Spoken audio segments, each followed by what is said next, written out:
beach and blue ocean, green forest, captivating. ABC will welcome you with This is the land below the wind. I am ready to capture memories and see those smiles again.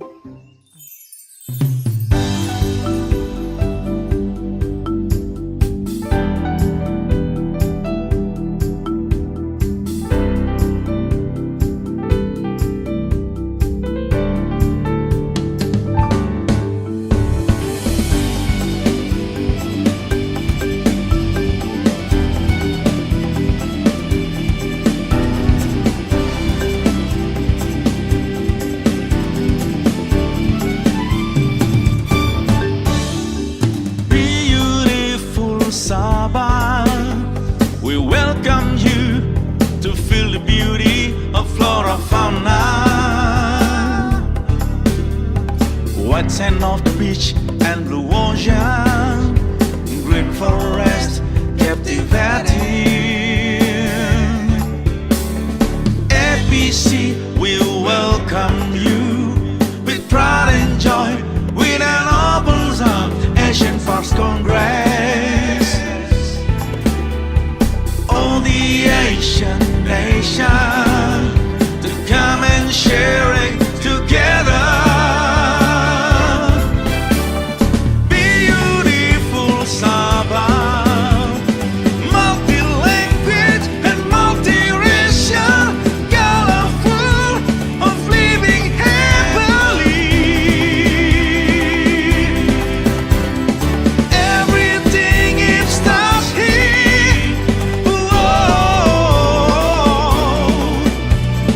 Beautiful Sabah, land below the wind. Beautiful Sabah, multi-language and multi-racial, colorful of living happily.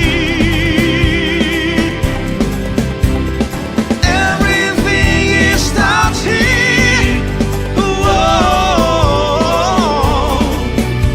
The Asian Forest Congress, we welcome you. The Asian Forest Congress, we welcome you. The Asian Forest Congress, we welcome you.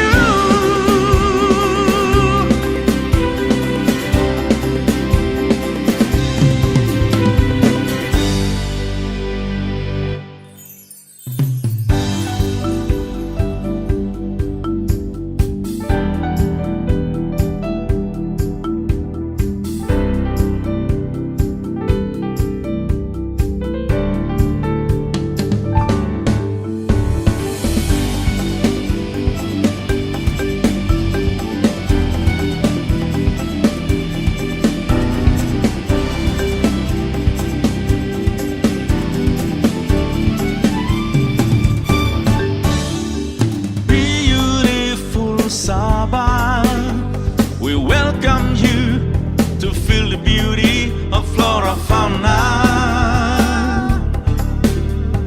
White sand of the beach and blue ocean, green forest, captivating. ABC will welcome you with pride and joy, with an open arm, Asian Forest Congress. All the Asian nations to come and share it together. Beautiful Sabah, multi-language and multi-racial, colorful of living happily. Everything it starts here.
feel the beauty of flora fauna.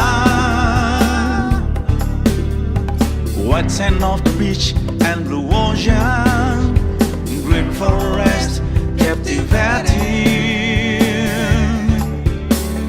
APC will welcome you with pride and joy, with an open arms. Asian Force Congress, all the Asian nations to come and share it together. Beautiful Sabah, multi-language and multi-racial, colorful of living happily. Everything it starts here. Whoa. Beautiful Sabah, land below the wind. Beautiful Sabah, multi-language and multi-racial, colorful of living happily. Everything is starts here. Whoa. The Asian Force Congress, we welcome you. The Asian Force Congress, we welcome you. The Asian Force Congress, we welcome you.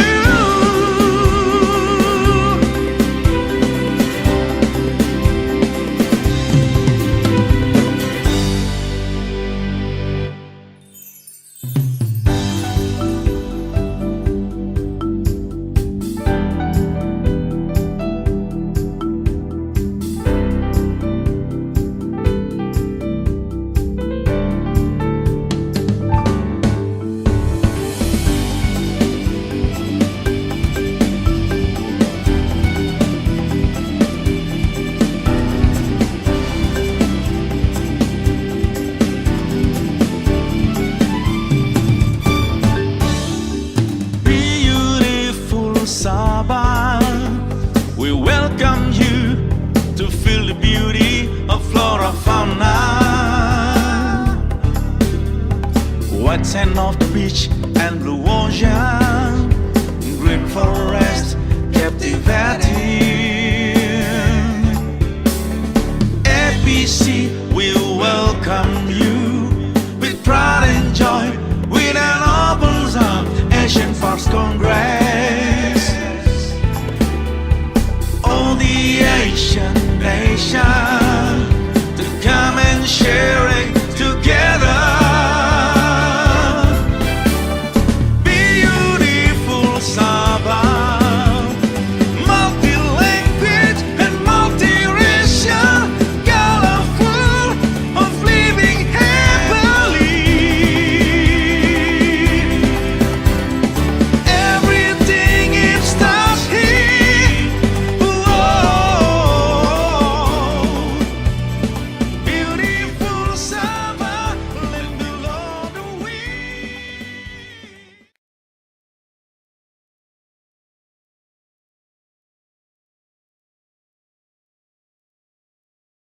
All the Asian nations to come and share it together.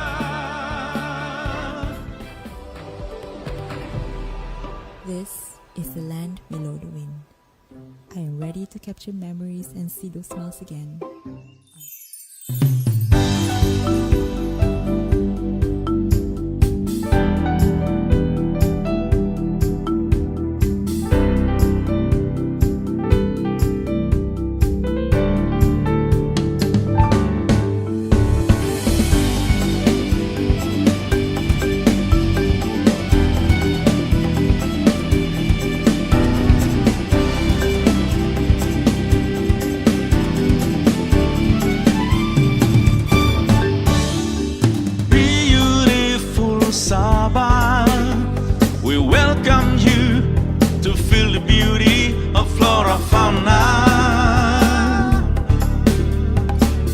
sand of the beach and blue ocean, green forest, captivating. APC will welcome you with pride and joy, with an open arms, Asian First Congress. All the Asian nations to come and sharing together. Beautiful Sabah, multi-language and multi-racial, colorful of living happily. Everything it starts here. Whoa. Beautiful Sabah, land below the wind. Beautiful Sabah, multi-language and multi-racial, colorful of living happily. Everything is starts here. Whoa. The Asian First Congress, we welcome you. The Asian First Congress, we welcome you. The Asian First Congress, we welcome you.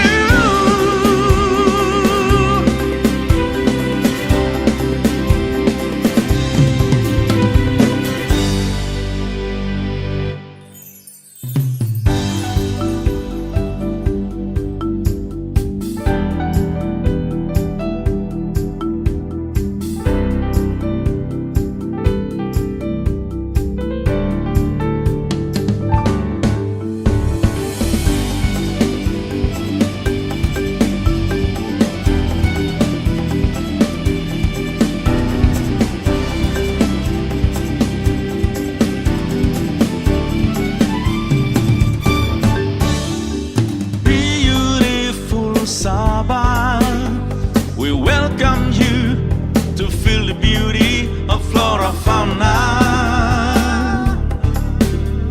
White sand of the beach and blue ocean, green forest, captivating. APC will welcome you with pride and joy, with an open arms, Asian First Congress. All the Asian nations to come and sharing together. Beautiful Sabah, multi-language and multi-racial, colorful of living happily. Everything it starts here. Whoa. Beautiful Sabah, land below the wind.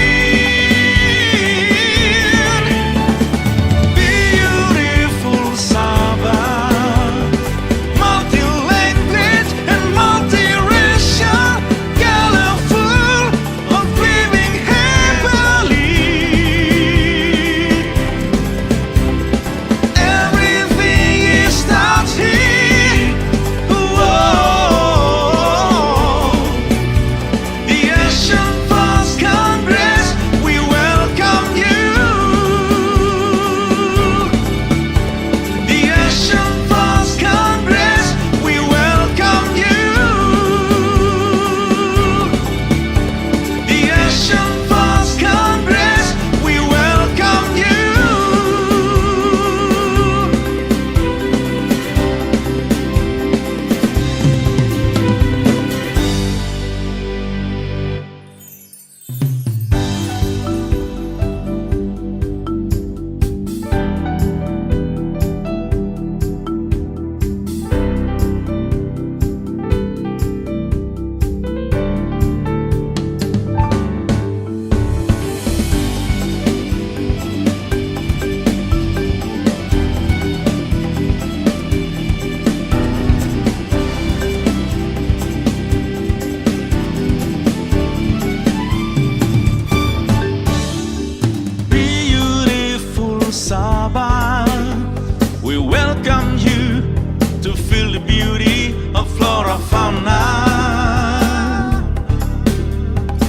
white sand of the beach and blue ocean, green forest, captivating. APC will welcome you with pride and joy, with an open arms, Asian First Congress. All the Asian nations to come and share it together. Beautiful Sabah, multi-language and multi-racial, colorful of living happily. Everything it starts here. Whoa. Beautiful Sabah, let the Lord win. Beautiful Sabah, multi-language and multi-racial, colorful of living happily. Everything is starts here. Whoa. The Asian First Congress, we welcome you. The Asian First Congress, we welcome you. The Asian First Congress, we welcome you.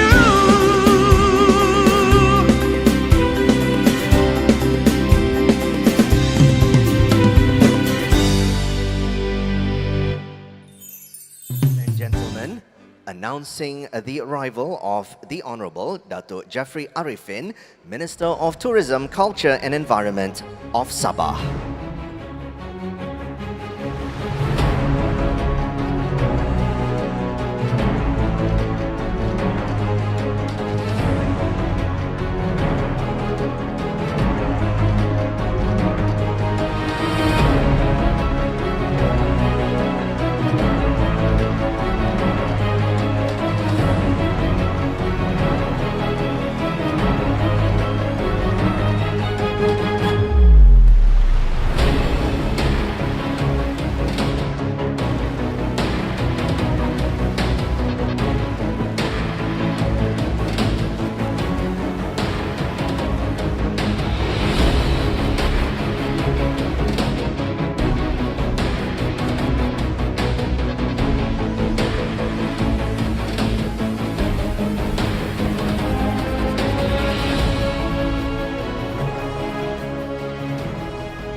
Ladies and gentlemen, please rise for the national anthem Negaraku and the Sabah state anthem Sabah Tanah Airku.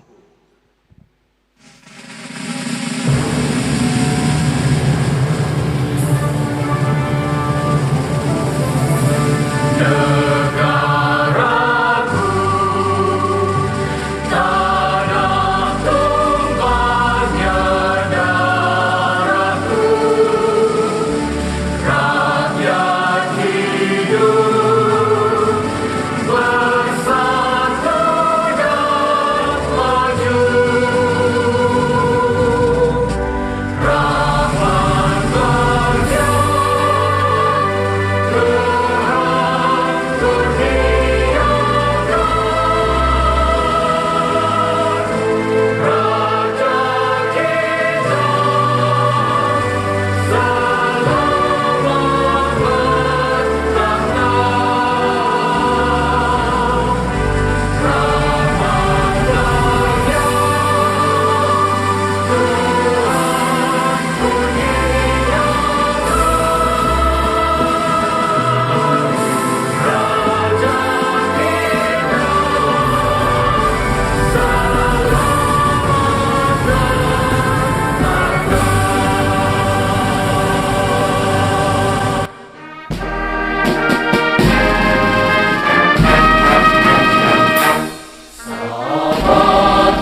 please be seated.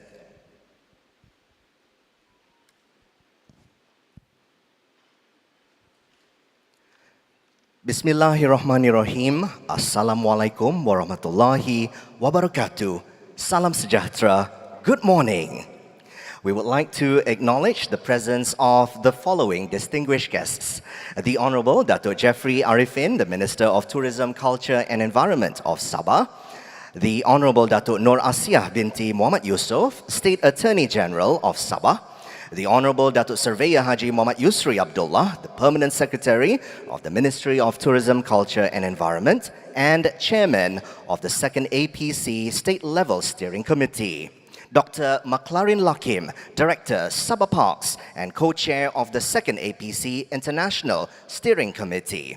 Dr. Dindo Kampilan, Asia Regional Director and Oceania Hub Director, IUCN, and Co-Chair of the 2nd APC International Steering Committee.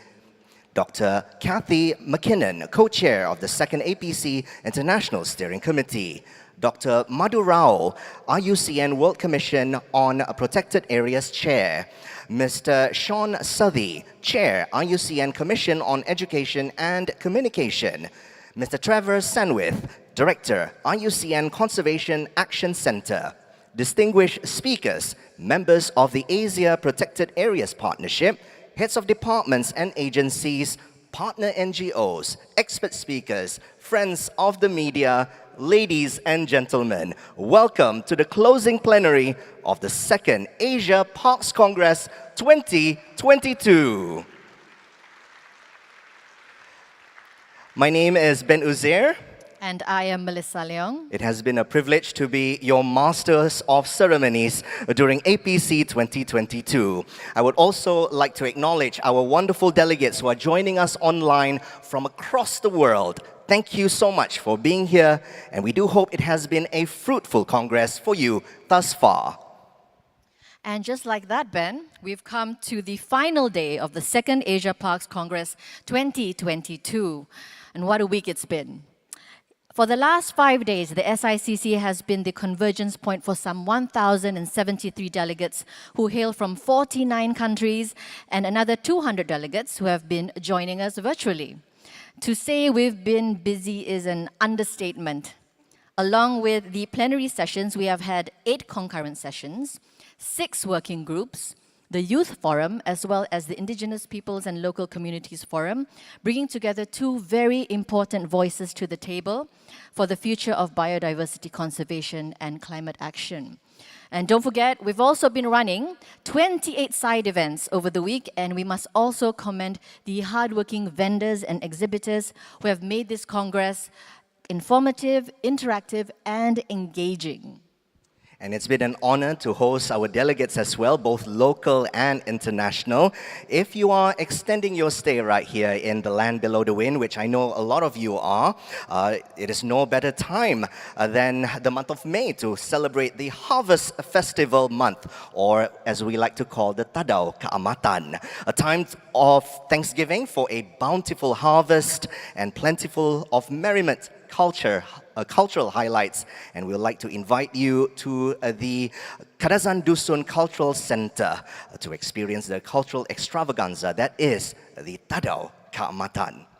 That's right. And on that note, just a quick announcement. If you'd like to bring home a piece of Sabah with you, we do have a Kadaiku handicraft booth selling very unique crafts and souvenirs that is authentically Sabahan. It's just outside in the foyer, so do make your way so that you can bring a piece of Sabah home with you. I do have 2 suggestions to our international delegates. There are 2 wonderful souvenirs that I'd like for each and every one of you to purchase and support.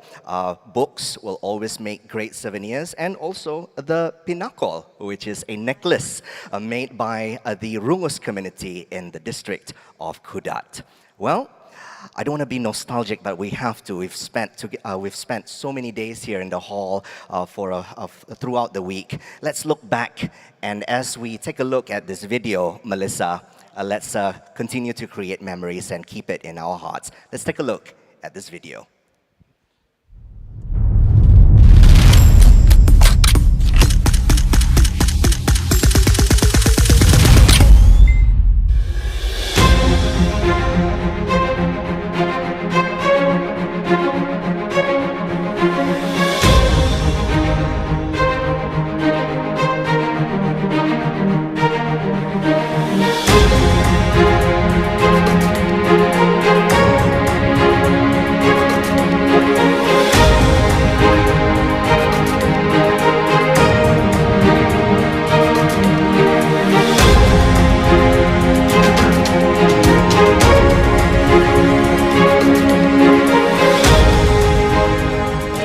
is my pleasure now to declare the Second Asia Pacific Congress officially open.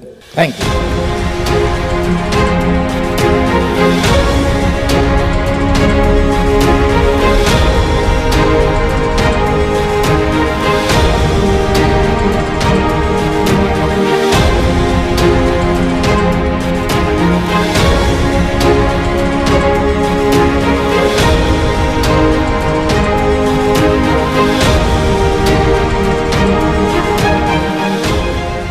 Everything starts here.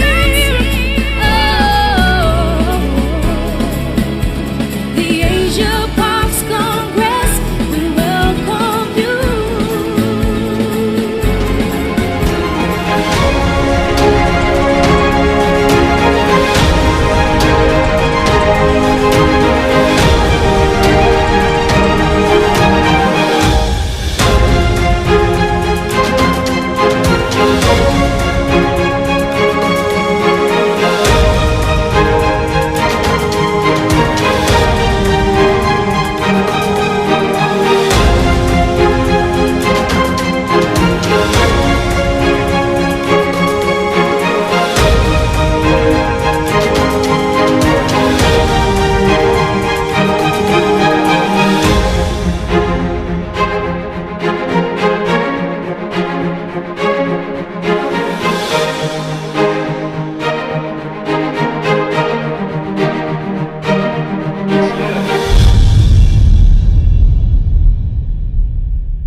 For memories that we will create from the Second Asia Parks Congress 2022. Well, Melissa, let's just go ahead and begin the official agendas of the day. And and to begin our report on the discussions and key outputs from the working groups, Youth Forum, and the IPLC. There are 6 working groups, Melissa, in total. And let's begin with our first presenter from working group number 1, Professor Naoya Futura, Taisho University and IUCN Japan Liaison Office. Professor Futura, please.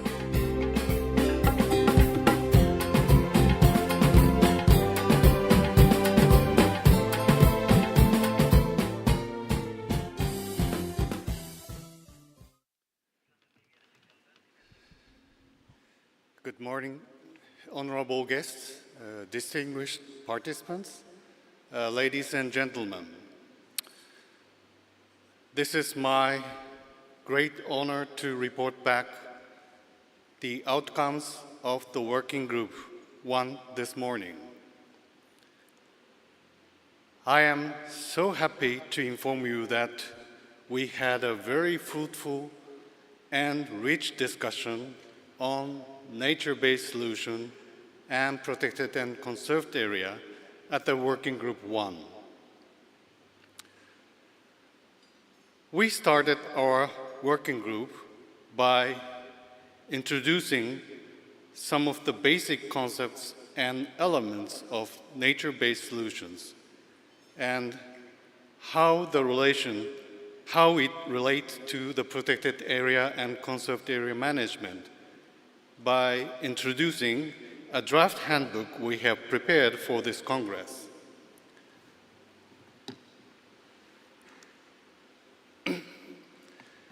Followed by 2 global and regional initiatives presentations, that is Panorama and Satoyama Initiative. Then we moved on to more detailed discussion on each element of societal challenges NBS is trying to address, such as disaster risk reduction, climate change, water, economy and livelihood, food and health.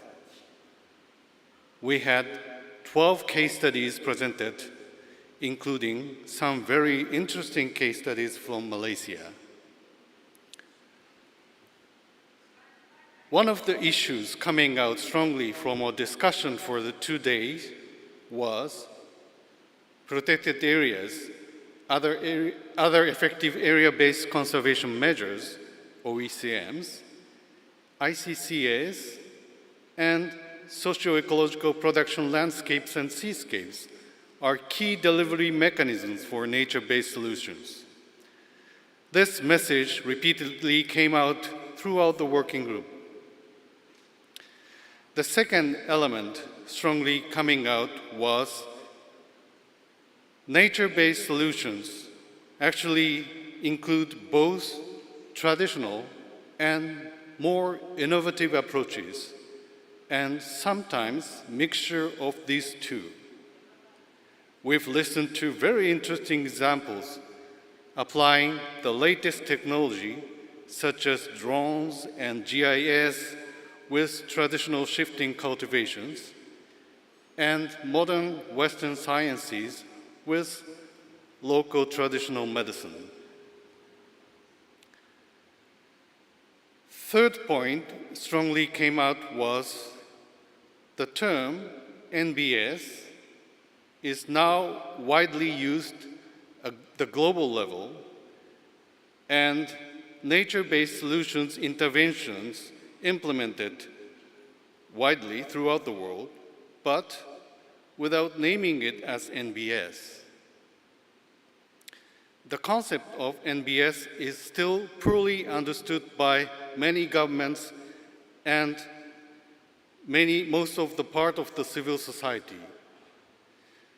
This indicates the need for a major capacity building and outreach effort, as well as the need clear guidance and tools to link globally agreed definitions and standards with actions on the ground.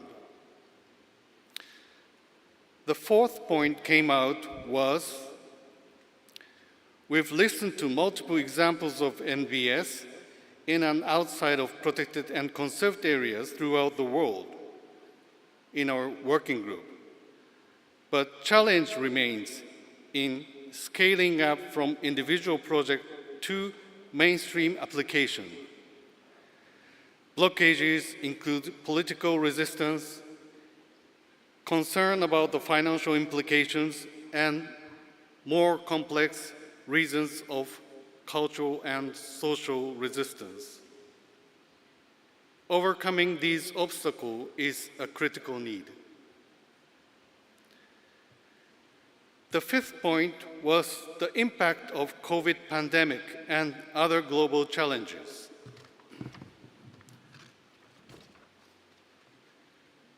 The COVID pandemic was a disaster for all of us, but it was also an opportunity to remind us the important linkages between human health and nature, both the need for new medicines and the role of natural spaces in supporting mental and physical health.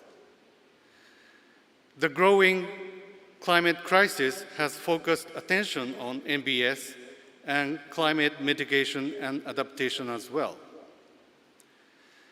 So these are some of the highlights we discussed in the Working Group 1. I would like to thank again for all the speakers and participants for the Working Group 1 for your valuable contribution. Thank you. Thank you, Professor Naoya Furuta. Next, we'd like to invite from Working Group 2, under the Governance of Protected and Conserved Areas, Ms. Clarissa Arida from the ASEAN Center for Biodiversity.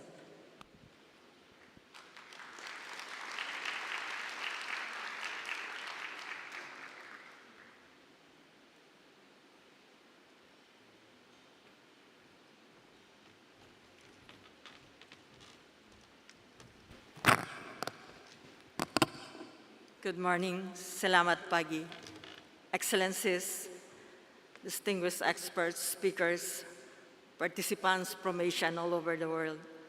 Thank you for joining us here in the past 3 days. The welcome has been warm and the discussions have been very rich. I thank everyone who made the Working Group 2 on the governance of protected and conserved areas The discussions really very enriching. I represent the ASEAN Center for Biodiversity, and we are pleased to share with you the synthesis of the 22 papers from South Asia, East and North Asia, and Southeast Asia, and the lively discussions that ensued around them, covering 4 sessions. 1 on national laws, legislations, and strategies. Session 2 on customary laws. Session 3 on collaborative management. And Session 4 on the important role and contributions of women, youth, and IPLCs. The papers presented highlighted the diversity and quality of mechanisms from the region. Exemplary cases of mechanisms that tap into the contributions of government, private sector, civil society, but also women, youth, and indigenous peoples and local communities were found to be effectively contributing to the responses to ecological, social, cultural, and economic challenges. The governance of protected areas is about making decisions. Who makes the decisions and for whom? How are decisions made, and are the processes transparent? Who is accountable in delivering the results, and how citizens or stakeholders have their say in protected and conserved area management? Ladies and gentlemen, our working group drew a clear picture of the governance challenges in the region, including the urgent need to respond to them. But perhaps more importantly, the conversations also highlighted transformative recommendations, and some of these are demonstrated through the rich presentations which covers women empowerment in conservation, through their inclusion in co-management activities and gender mainstreaming in protected area management and planning. Also tackled is using traditional knowledge in species and habitat protection for peace and development. Culture-based conservation is also important in developing models for indigenous peoples' governance. There's also a rich discussion on local communities' economic empowerment through collaborative management of protected areas and developing models and policies to recognize the rights of communities to manage their resources. And of course, the important contribution of the youth sector in engaging them and learning from them in the process. Just allow me to give you some key takeaway from the sessions, key messages. Foremost is creating enabling environments and strengthening capacities for governance. Effective governance and cross-sectoral partnerships and multi-stakeholder cooperation, transparency and accountability in decision-making, and the equitable sharing of costs and benefits of protected and conserved areas are vital components of the way forward. Equally important is recognizing the linkages between customary and state laws, as well as traditional, conventional governance systems. Integrating scientific knowledge and technologies with indigenous knowledge, belief systems and practices, as well as popular forms of knowledge generation, contribute to the formulation of effective approaches, as well as equitable and fair regulatory and economic policies. Given the breadth and depth of the lessons gleaned from the discussions in Working Group 2 on the governance of protected and conserved areas, there is much potential if the lessons learned can be further shared, contextualized, replicated, and upscaled. As mentioned by the previous speaker, there are indeed challenges in achieving this upscaling of these individual success stories. Thus, in order to ensure the diverse systems and mechanisms governing protected and conserved areas, to continue to provide essential benefits that overlap between the realms of biodiversity, culture, economy, and well-being. The Working Group 2 on the governance of protected and conserved areas recommends 4 key actions. Foremost is to scale up good practices on collaborative management. Empowering lessons from the ground and sound technical expertise can be scaled to better inform decisions across levels. There is much potential if these learnings can be further shared, replicated, and upscaled. Regional platforms that facilitate cooperation and collaboration among diverse stakeholders have the potential to further amplify best practices. The second action is diversifying protected and conserved areas, as well as other effective area-based conservation measures. The identification, recognition, and support of protected and conserved areas under existing frameworks, such as the WDPA and OCMs, can further expand protected and conserved areas' contribution to broader developmental discourses. These endeavors, however, should involve the participation of key stakeholders, such as women, youth, indigenous peoples, and local communities. We also urge using standardized assessment of governance and equity at system and site scales to enhance governance quality in protected and conserved areas. The harmonization of national policies and legal framework at the system level allow for enhanced cross-sectoral collaboration and strengthen stakeholder participation. At the site level, this would entail assessment of outcomes relating to inclusiveness, equitable sharing of benefits, and participation. Ladies and gentlemen, last but not the least, we urge for inclusive governance mechanism in the ambition of the post-2020 Global Biodiversity Framework. Lessons from the diverse governance regimes from the region can facilitate the achievement of the ambitious and transformative goals of the post-2020 Global Biodiversity Framework.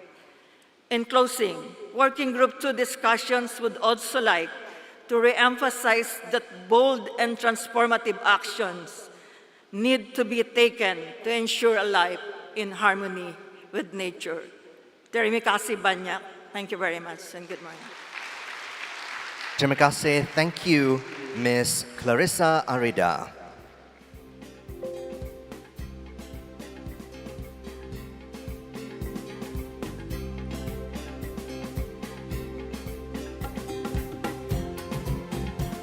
Ladies and gentlemen, please welcome Yang Berbahagia Dato' Frederick Coogan, the Chief Conservator of Forest, Sabah, from Working Group number 3.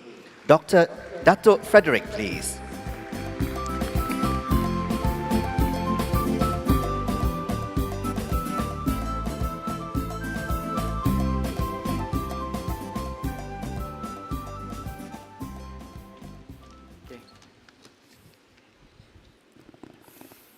Honorable guests, distinguished participants, ladies and gentlemen, a very good morning to everyone.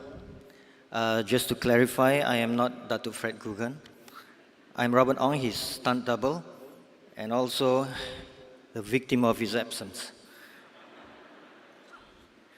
Nevertheless, I'm happy to report on the key output and discussions from Working Group 3, that is connectivity and transboundary conservation. So we heard from 14 presenters over the last 2 days, sharing the experiences from more than 8 countries. So this is my summary. Emphasis was placed on the importance of ecological corridors to enhance conservation effectiveness. The rapid expansion of linear transport infrastructure, such as roads, railways, and navigable canals, is increasingly threatening biodiversity conservation. And to help avoid, minimize, or mitigate the impacts of ecological connectivity, guidelines are being prepared by IUCN based on best available science and practice. Speakers highlighted the importance of transboundary cooperation in marine protected areas, citing examples of collaborative projects on turtle conservation amongst countries like Indonesia, Malaysia, and the Philippines. One presentation stressed on the need to protect significantly large marine and coastal areas in the ASEAN region.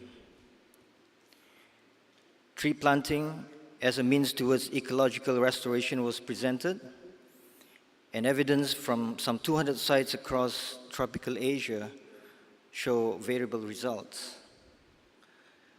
We also heard about riparian buffers, and they serve to protect both terrestrial and aquatic biodiversity, as well as provide corridors to facilitate the movement of wildlife.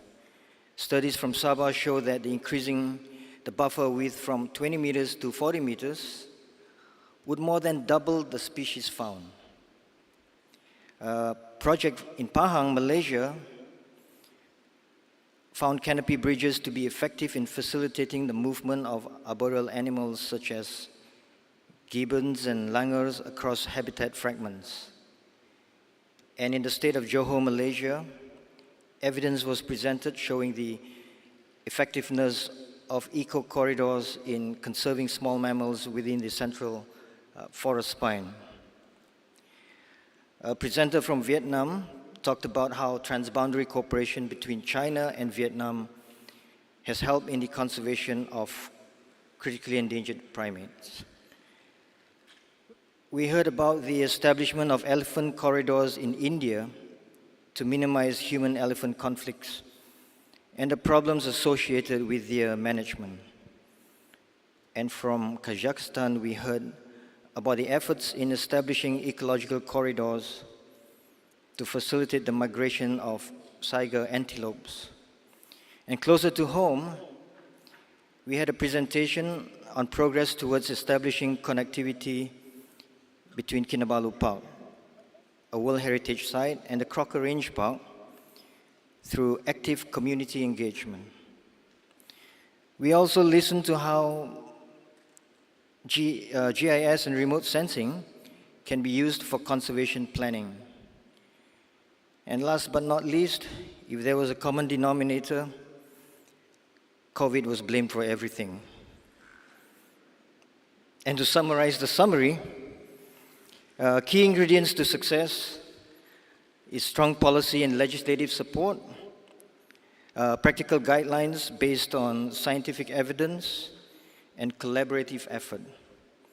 And cooperation is needed not just at the local community level, but also across countries. That is my summary. Thank you very much.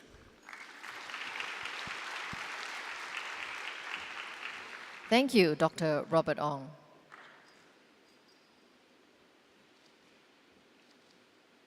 Up next is Working Group 4 on effective, protected and conserved areas. For this, it gives me great pleasure to invite from WWF Malaysia, Dr. Rebecca Jumin.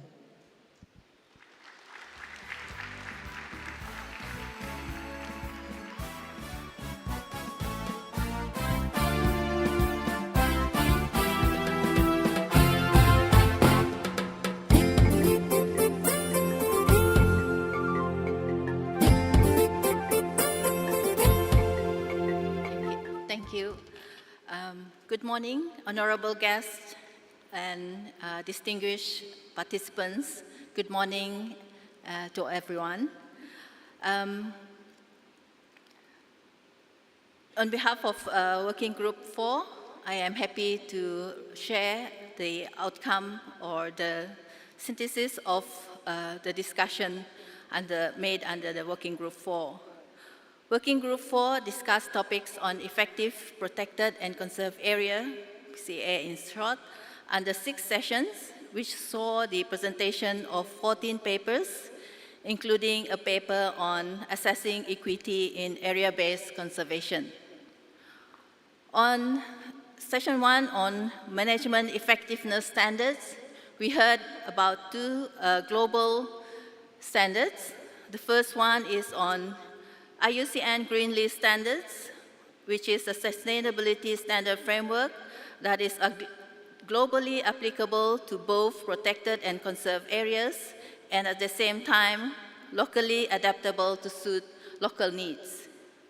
The Conservation Assured Tiger is a global standard for effective management for tiger conservation to guide the protected area in strengthening its management and protection, especially in addressing the poaching threat. A key criterion of a management effectiveness standard is the ability to provide guidance and steps for improvement. And then we discuss about how we can apply or management effectiveness measurements and the management tools. We heard from Papua New Guinea how they have adapted the management effectiveness tracking tools to be able to handle its complex structure of protected area system, their governance arrangement and monitoring. And in Myanmar, we also heard about how they have used SMART, a special monitoring and reporting tool, to record their management, management, enforcement, and other patrol activities in protected areas, in their conserved areas, and importantly, they have emphasized the engagement of community and other conservation groups.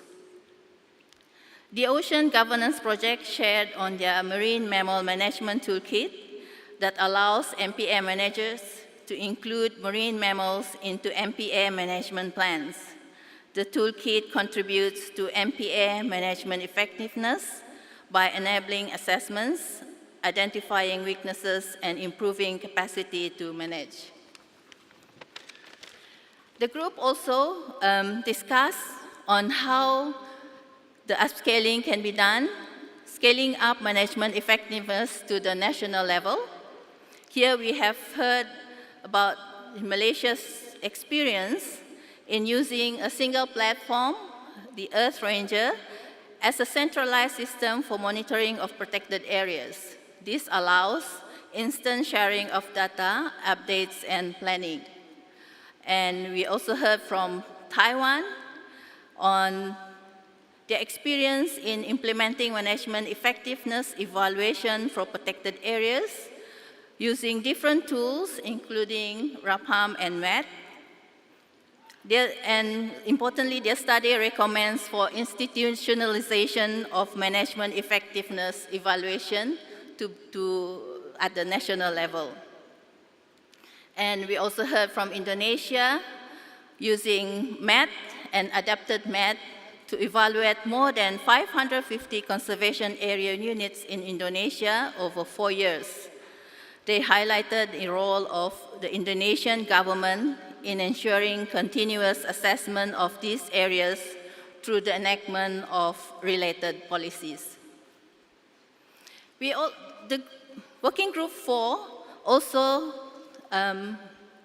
discuss on how we can scale up and look to the future on effective, protected, and conserved area. And the key discussion points include the working group agreed that it is crucial for at the CBD level to have a strong target on effectiveness of PCAs and robust and easy to use indicators to measure and incentivize progress. And it is imperative to also get quicker at managing for change. We heard in the past how COVID pandemic has affected our work in PCA. Similarly, this group also discussed about the impact of pandemic and how we should be able to manage change quicker, building resilience into PCA systems and capitalizing on new opportunities like One Health approaches to pandemic prevention. And management effectiveness of PCA cannot avoid talking about people in management. The key points that have been discussed and the working group would like to share here is that collaboration is key to increasing the capacity of the rangers and protected area communities to the levels needed for effective management. Balancing gender equality and recognition of park rangers are essential to ensure the continuous involvement of both men and women in this field. It is also crucial to recognize the diversity of rangers and the diversity of roles that they play. And to achieve conservation goal 30 by 30, the empowerment of rangers with adequate training and technologies are necessary to achieve global standard by 2030. And finally, the working group 4 also talk about the equity dimension of management effectiveness. Sharing here the key points include that equity in area-based conservation can be accomplished if there is partnership through community empowerment, respect, and adoption of knowledge, including local knowledge, to achieve mutual understanding. And assimilation approach between global and traditional ways are key to ensure that community and global can correspond to achieving global conservation aim. And finally, 2 areas that was discussed that important in measuring management effectiveness is the meaningful participation and effective collaboration management to add on to existing standards. I would like to, on behalf of the organizing team, I would like to acknowledge and thank all contributors, all speakers, moderators, and everyone that has contributed to this working group. Thank you very much. Thank you very much, Dr. Rebecca.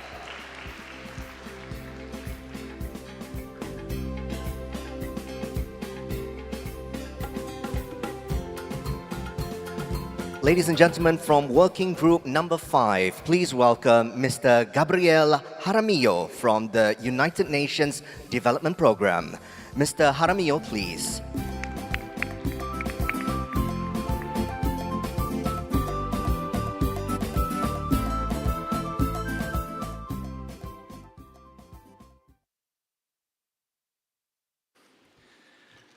Dear all, on behalf of the United Nations Development Programme, I would like to express a heartfelt thanks to the government of Sabah, especially Sabah Parks, for making us feel so welcome and for providing all the support needed to make this happen.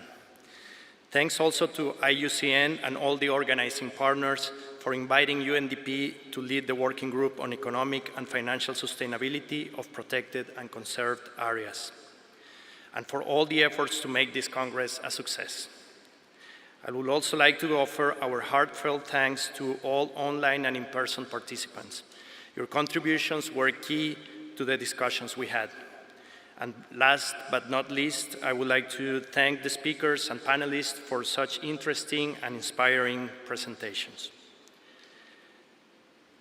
After 2.5 days of very rich discussions about sustainable finance solutions and innovative approaches from 10 countries in Asia and 2 countries in the Pacific, we agreed that there is no silver bullet or one-size-fits-all solution to deal with the financial gap to fund protected and conserved areas and to finance the protection and restoration of nature in broader terms. What is needed is strong partnerships and a combination of traditional and novel and innovative financial solutions, strengthened legislative and planning frameworks, and increased awareness and capacities. We recognize the challenge is huge. Our goal is to protect critical land and seascapes in the face of the dual threat of biodiversity decline and climate change. We need a large number of resources, both in terms of finance and capacities, to overcome this challenge. However, it is not impossible. We need to work together and leverage all resources, approaches, and solutions at our disposal. Another key takeaway from these rich discussions is that human and planetary well-being are intertwined. The economy and the health of our planet go hand in hand. We know that over half of the world's GDP relies on the services nature provides, though its value extends far beyond. And although no less than $143 billion is spent on biodiversity every year globally, this is far below the estimated $824 billion needed to protect and restore nature. We also know that while the funding gap is large, around half of the amount needed could actually be gained by working smarter with existing funds, policies, and investments, and shifting the flow of money away from harmful behaviors toward outcomes that benefit nature. The journey ahead is not easy, and there is still a lot of work to do at all levels.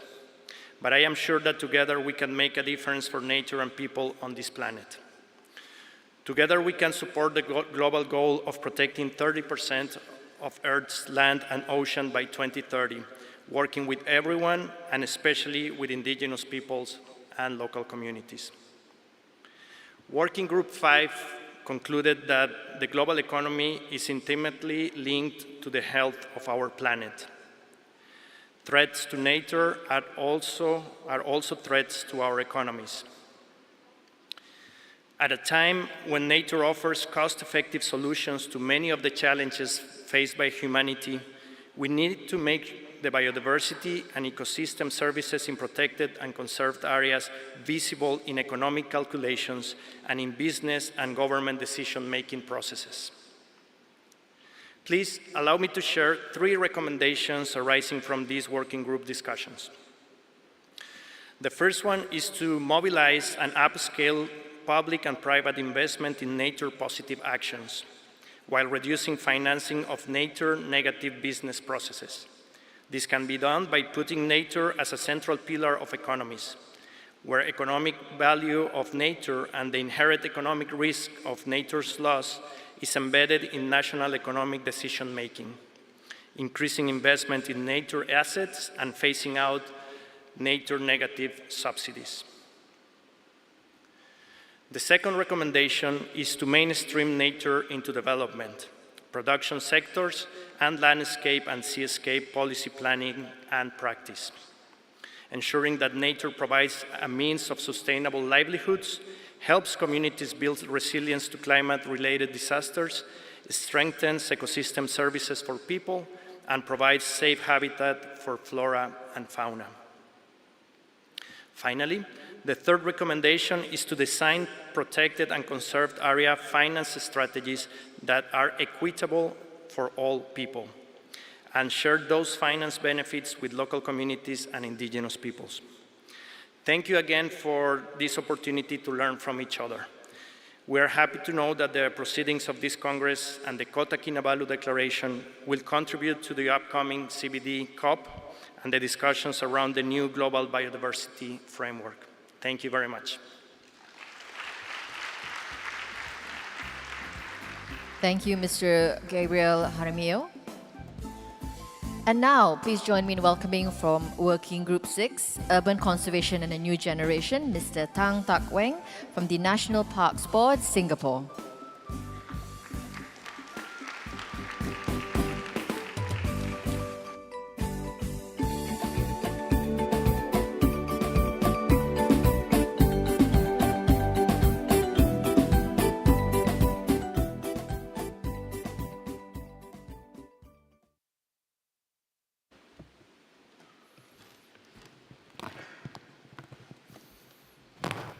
Good morning, distinguished guests, ladies and gentlemen.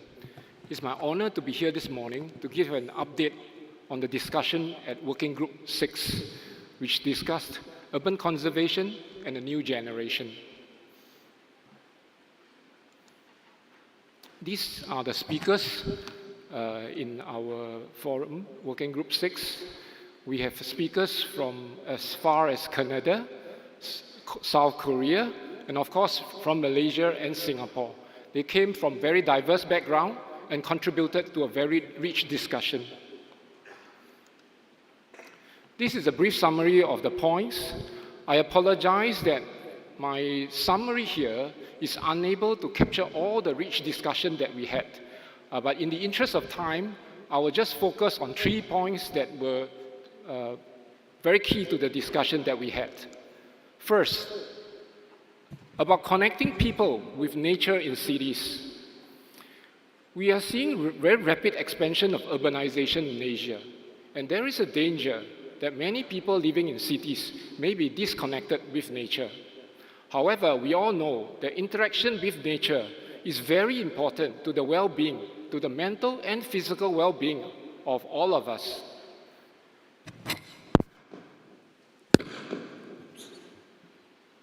And we all also know, we note that high biodiversity is actually can coexist with high population density.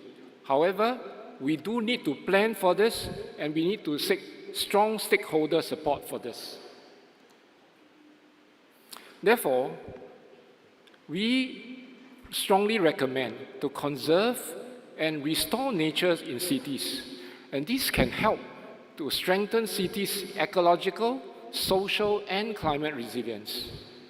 Initiatives that are implemented in cities, such as habitat restoration, intensification of tree planting beside roads, rooftop gardening, vertical greenery in buildings, should be recognized as OECMs.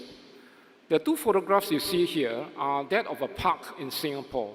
The one on the left is the photograph of the park before a rain. So normally it serves as a park with a stream passing through it. During a heavy downpour, when the water is accumulating very quickly, the park also serves as a catchment for all this rainwater. So what we can see here is a feature which is very useful for cities in the face of climate change, where very intense heavy rainfall is expected. Next, the other point is about stakeholder engagement and outreach. I share with you here a very interesting quote, very meaningful quote that was shown by one of our speakers. In the end, we will conserve only what we love, we will love only what we understand, and we will understand only what we are taught. So this goes back to the very essential point about reaching out, educating our young, and helping them understand nature so that they grow to love it. So a very key part of our recommendation is also stepping up engagement with diverse and multi-sectorial stakeholders, especially young people, in nature-related activities, through regular outreach, and through innovative experiences. And like the Korean National Park Service has demonstrated, we also need to plan for the future. Capacity building and the creation of nature-related job opportunities for young people is very important. Last but not least, stepping up science and technology. Now, the use of science and technology in helping authorities, experts to track and monitor ecosystems is nothing new. However, what is new now is that the pervasiveness of technology in the little handphone that each of us carry allows us, for example, using mobile apps such as iNaturalist or the Marine Bird ID to identify plants and animals. For example, what's that bird singing, you know? So using AI, the mobile app in your phone is able to tell you, oh, what's that bird singing in the background? What's that plant, you know, you just saw in the park? And this can help laymen to better understand nature and hence to connect with nature and to love nature. Last but not least, we would like to thank Sabah Park authorities, IUCN, and all relevant authorities for your warm hospitality extended to us this week. Thank you very much. Thank you, Mr. Tang.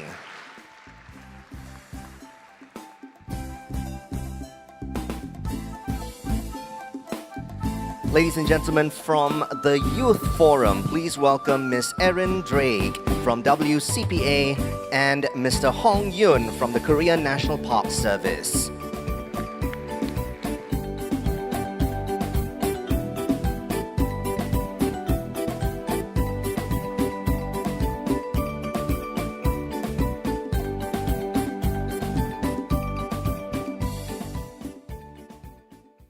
Good morning, everyone. Great to be here and great to see such a wonderful, large turnout for the closing plenary. I'm happy to address you this morning on behalf of the IUCN WCPA, on behalf of the APC Youth Forum, and on behalf of young people around the world who are passionate about protected and conserved areas. I'd like to start by acknowledging Drs. Kathy McKinnon and Dr. Madhu Rao from WCPA, who were both integral in supporting and championing youth participation at this Congress, and without whom the involvement of young professionals at APC would not have been as rich and meaningful as it was. I'd also like to acknowledge and sincerely thank Sabah Parks, the Korea National Park Service, and the Youth Forum Organizing Committee, who all put in countless hours of work in the past days and months to achieve an extremely successful youth forum. As you may have heard from the cheering coming from the second floor over the past days, the Youth Forum was a lively and energetic stream of the APC. The Youth Forum space, built to encourage collaborative and interactive engagement with our program, was always buzzing with energy and led to some incredible moments of connection, of passion, of curiosity, and to important narrative about the present state and future ambitions for protected and conserved areas. Starting with the Kupi Kupi sessions on day one, we heard from passionate, diverse, and incredibly capable young people who are making waves in conservation around Asia. The Kupi Kupi sessions allowed 8 of our Youth Forum participants to share their expertise and passion on stage through a TED Talk-style presentation that left us all feeling inspired by the work already being done by young people. We then moved to the KNPS-hosted roundtable events to discuss the establishment of a brand new Asian Youth Network for Protected Areas, which I will let Hong describe in more detail in a few moments, but I can share that it was a huge success full of smiles, laughter, and excitement.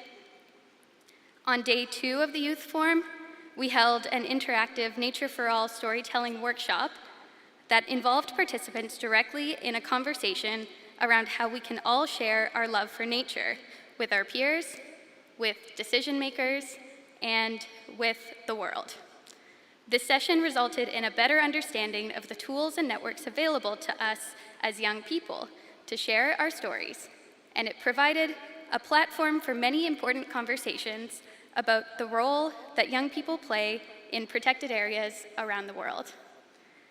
Overall, the Youth Forum was a space that demonstrated once again the potential that young people have to influence real and effective change for better protection of nature, not tomorrow, but today.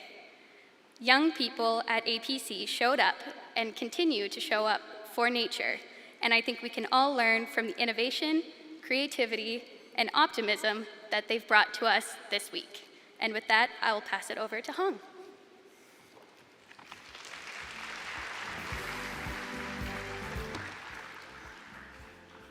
Good morning, ladies and gentlemen. And first of all, I'd like to say thanks to Erin for a brief and nice explanation regarding the Youth Forum. I'm Hong from Korea National Park Service, KNPS. And today, I'm so honored and excited to be here on this stage on behalf of KNPS. KNPS participated in the second Asia Parks Congress as a co-organizer of a Youth Forum, together with Sabah Parks. Plus, with a great support from WCPA, And I was in charge of the KMPS side. Throughout the entire process of preparing this youth forum, Sabah Pars and WCPA were always active and cooperative. So I would like to take this opportunity to express my sincere gratitude to Sabah Pars and WCPA. Recognizing the importance of environmental education for the youth, KMPS has been offering environmental education programs since 2009. 100,000 young people participate in this program every year in Korea. It was such an honor and pleasure for KMPS, including myself, to participate as a co-organizer of the Youth Forum at this timing. By running the Youth Forum, I was able to feel clearly the desire of many Asian youth to have international youth network. In particular, the roundtable discussion offered a great chance to hear their voices regarding what they want through the network and how they want it to be run. KMPS believes that all preparation for the launch of the youth network that reflects the voice of the youth have been finalized. The Asian Youth Network for protected areas will be a channel where the Asian youth can share their expertise, experience, and knowledges, and as well as they can become friends there with like-minded people. During the 2 days of running this youth session, more than 150 have already registered in this network in advance. KMPS will do its best to ensure that this effort to build a youth network is not a one-off, so that the network can be continued with great vitality. Many agencies, organizations, schools, and NGOs related to protected areas participated in this second APC. I hope that many of you have felt their desire for the youth network and hope that you will become great supporters. It is our hope that young people will have more and more chances to engage themselves in international events, so that they can more have chances to let their voices be heard and to gain more expertise, knowledge, and experience. Lastly, KMPS and IUCN will put a lot of effort into this Asian Youth Network down the road. So we are asking for your interest and support. With a great thanks to every one of you, I will wrap up my talk. Thank you very much.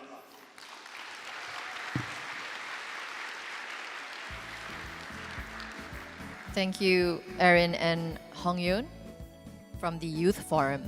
And last but certainly not least, let's hear from the IPLC Forum. Representing Pakos Trust, please welcome Mr. Gordon Thomas.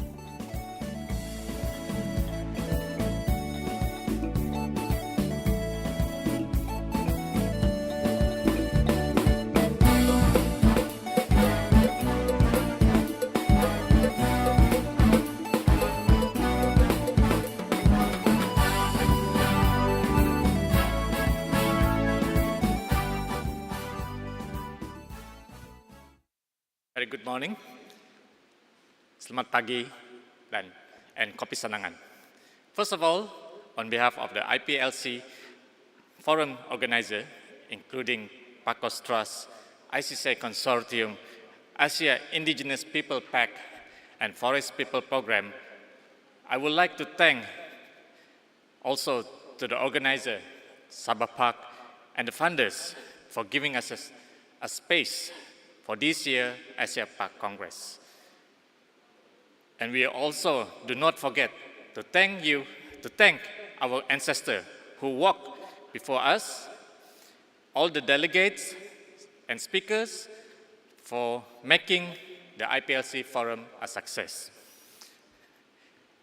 During the APC Congress, the IPLC Forum in conjunction of Asia Pac Congress 2022 reduced the gap between indigenous people and local communities to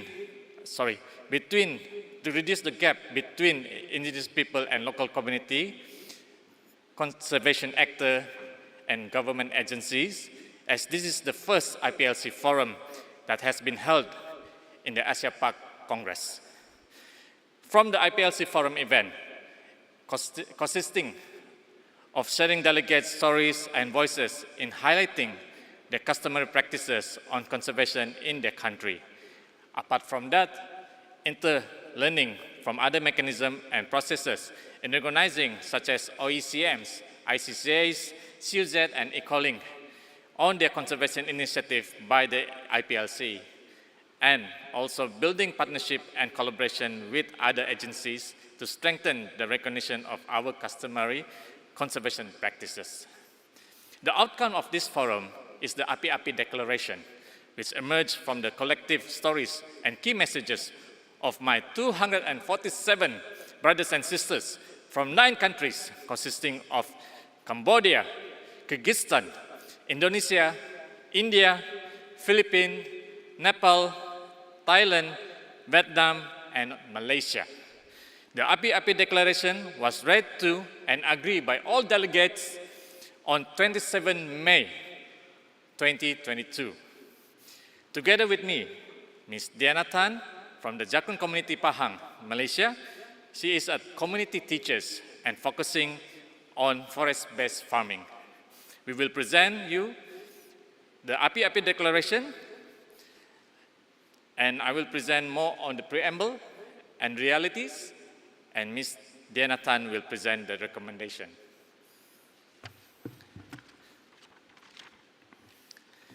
So this is the preamble of the Api-Api Declaration. We acknowledge our ancestors who have walked before us, and we hold our responsibility to those who will follow us as sacred, and we recognize and thank the indigenous people on whose land we meet today. We recognize and welcome the support provided for our participation in this Congress, both from IUCN and from the local hosts in Sabah Park and the government of Malaysia. We note that the prior Asia Pac Congress in 2013 did not host an IPLC forum, and we look forward to continued support to proactively engage in future Asia Pac and World Pac Congress. We further recognize and welcome the importance that IUCN has placed on acknowledging and supporting diverse governance of protected and conserved area, including the emphasis placed on governance in this Congress.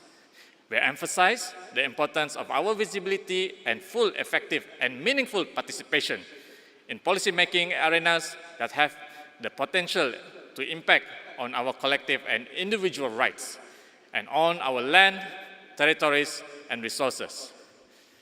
We recognize the particular importance of conservation policies and practices for our livelihood, land, territory, and futures, and seek positive partnership with those conservation actors who are committed to positive and respectful relationship with us. We also recall the outcome of the 5th World Park Congress held in Durban, South Africa, and the commitment made in the Durban Action Plan to ensure existing and future protected area will be managed in compliance with our rights. Inclusion of our representative in the management of relevant protected area, and to establishing mechanism to enable the restitution of all of our land taken without consent. We further note that this commitment were made nearly 2 decades ago and were intended to be met by the last World Park Congress held in 2014, yet despite some advance in specific sites and areas remain largely unmet.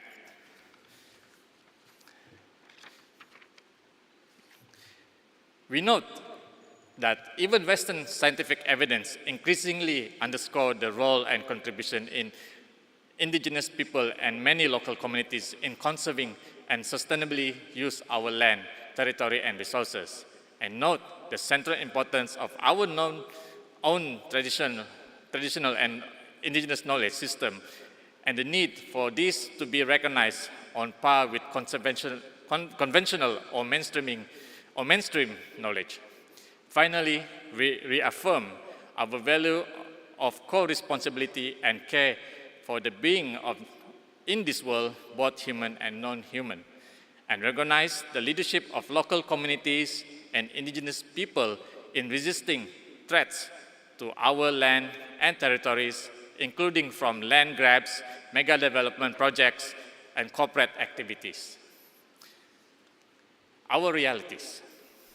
In our communities, for our people and in our countries, our experience of conservation policy and practices continue to fall far short of the international commitment that has been made. In too many countries in Asia, our government failed to recognize our status as indigenous people and do not recognize or support our role as customary owners and custodians of biodiversity and socio-ecological well-being. Yet, areas of the remaining high biodiversity value often overlap with the area that we have been managing for generations. In many communities, we continue to suffer the impact of historical injustice, where protected areas created without consent remain in place, and we continue to see protected areas declare or expand without our free, prior, informed, and consent, or throughout manipulated selective consultation process erroneously called consent. We have experienced and continue to experience eviction, violence, and forced relocation in the name of conservation, and declare our solidarity with our brother and sister evicted from the Karang Krachan Forest Complex. We reject the inscription of the site into the World Heritage List in 2021, despite direct and repeated opposition by the indigenous Karen.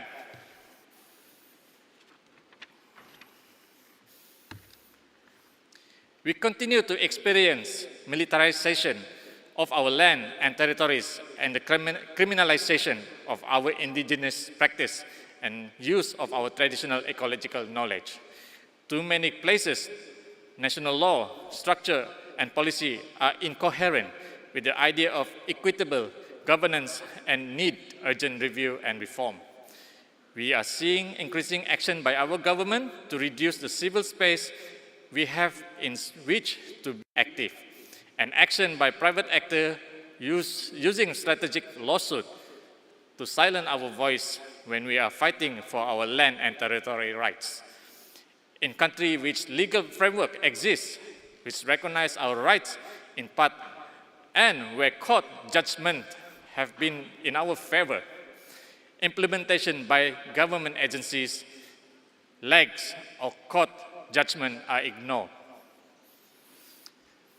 We are seeing the increased growth of carbon-related finance in both negative and positive way.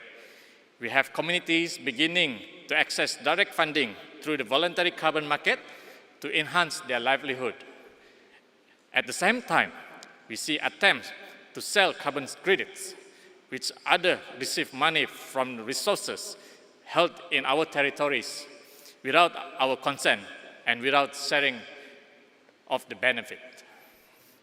In some countries, particularly during the pandemic, we have seen unprecedented provision of direct financial support by governments for indigenous people, communities, for livelihood activities and shared government. And we reiterate the importance of sustained direct funding to support self-determined governance. And we also recognize that for some of our brothers and sisters, the pandemic released new wave of violence and discrimination. We have seen in the past 20 years an improvement in the participation of indigenous representatives in management structure in a number of parks, but it remains critical for this to expand and that such participation is meaningful with genuine influence on the decision being made. Where a right-based approach to conservation is used and respectful and equitable partnership between conservation agency and community are built, we see much better outcome, and we stand here to increase our collaboration with you on this basis. I will give this space to Diana for the recommendation.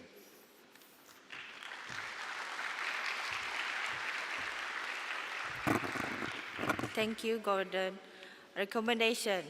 First, we call on IUCN through its Commission and Secretary to work with us and with our members to implement existing resolutions related to indigenous people rights.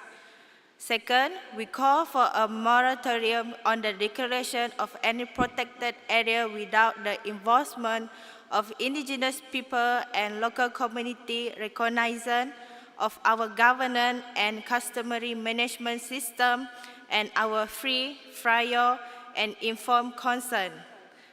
Third, we call for the recognition of our right to self-determination, including free, prior, and informed consent, and support for and recognition of our self-generated FPIC protocols. Four, we call for both conservation agency and government to make a right-based approach standard in all existing and future conservation initiatives and to recognize and support the leadership of grassroots community and conservation initiatives. Fifth, we call the increased recognition of diverse forms of governance, including our traditional governance system, and for increased recognition of the unique roles and contribution of indigenous people and many local communities to the conservation of cultural and biological diversity. Six, where protected areas have impact of indigenous people and local community, we call for the establishment of local, accessible, and effective complaints mechanism, the use of the human rights monitoring tools, and the engagement of protected area staff in human rights training with the incentive for the staff to build better relationship with the community and people with whom they work. Seven, we call on our governments and relevant funding agencies to continue or initiate direct financial provision for indigenous people and our community, including through collaborative territorial management and monitoring activity and for climate resilient action. Last, number 8, where new initiatives and mechanisms emerge like carbon financing and natural-based solutions, which identify new monetary value in our land and territories, their implementation must be based on full respect for our right and recognition of our own rules and contribution in providing solutions to the biodiversity and climate crisis. Thank you.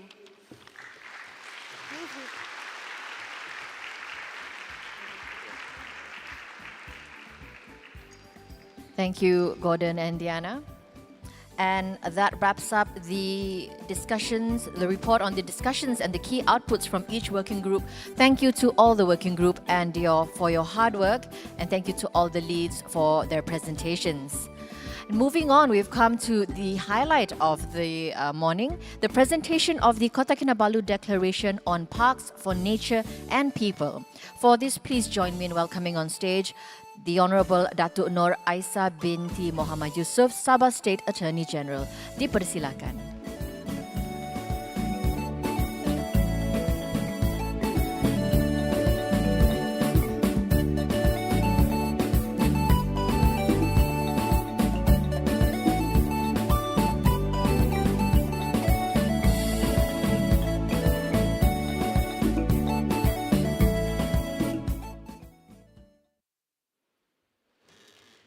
Bismillahirrahmanirrahim.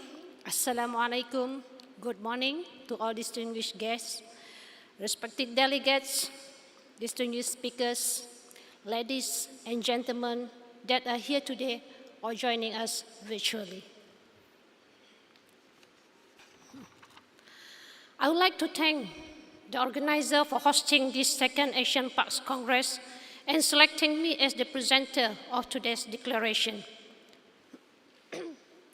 I am very pleased and delighted to stand before all of you today, not in my capacity as the State Attorney General, but as a fellow delegate of this honorable Congress that also wishes to see improvements in our protected and conserved areas.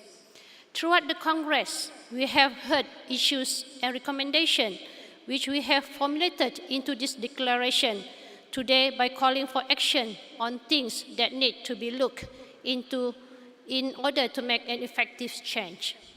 Without further ado, let me do the honor of properly introducing our highly anticipated Kota Kinabalu Declaration, Park of Nature and People, message from Sabah below the wind.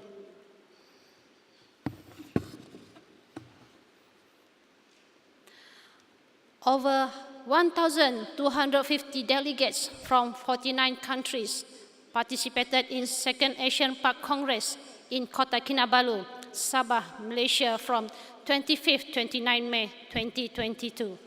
It was jointly convened by Sabah Park, Malaysia and IUCN in one of the most diverse nature and cultural regions of the world. One of the first large environmental gatherings to be held in Asia since the start of the COVID-19 pandemic. The Congress attracted participants from across Asia and beyond, representing government agencies, NGOs, international organizations, youths, indigenous people, and local communities, academia, and the private sector. Under the theme of Parks of Nature and People, the Congress identified the priorities of the next decades to strengthen system of protected and conserved areas across the region, and to contribute to the achievement of the post-2020 global biodiversity framework being negotiated under the Conservation of Biological Diversity.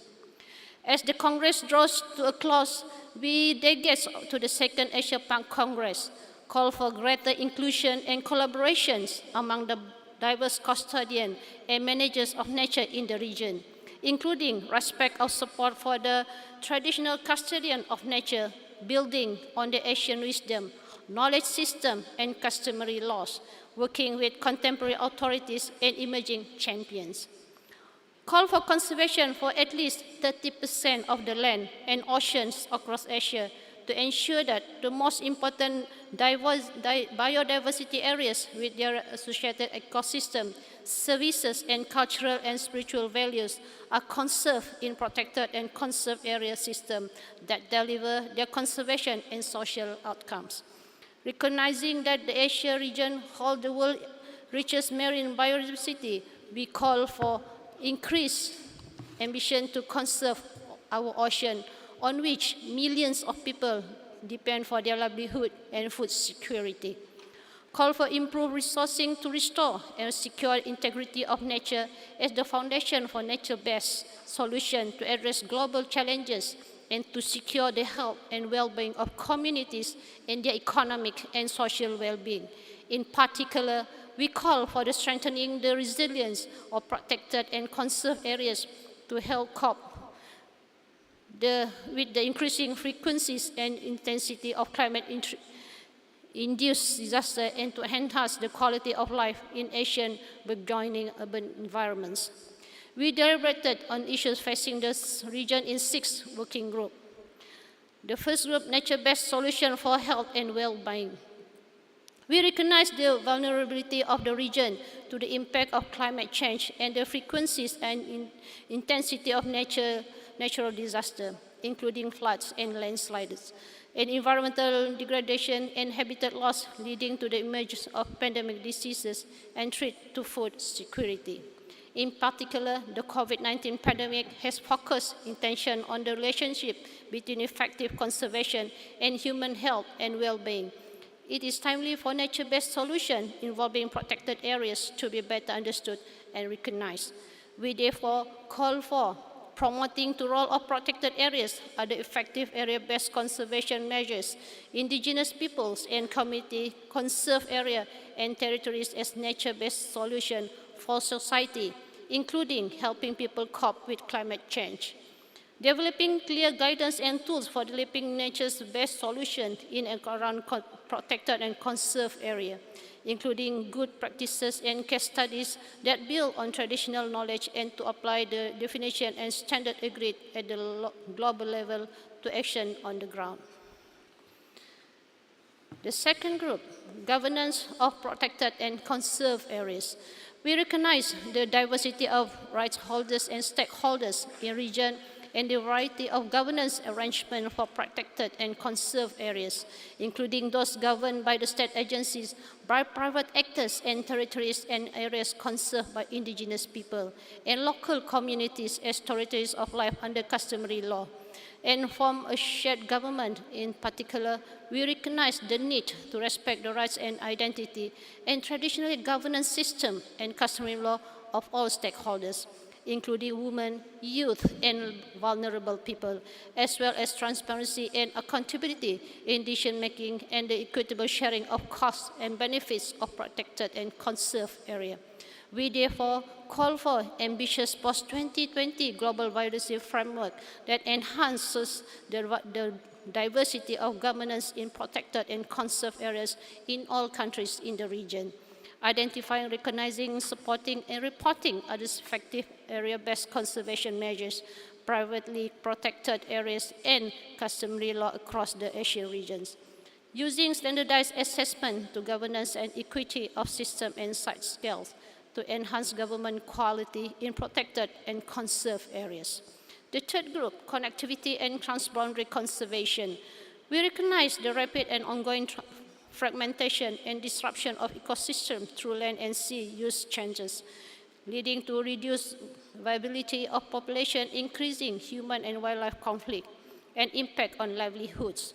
We noted the positive benefits on cooperation among the countries and agencies in the region, including for knowledge, management, and capacity development to support effective decision-making at scale of nature and for the people. We therefore call for maintaining and restoring fragmented ecosystem and avoiding or mitigating the impact of new infrastructure in environmentally destructive activities. Establishing and restoring ecology connectivity through networks of protected and conserved areas.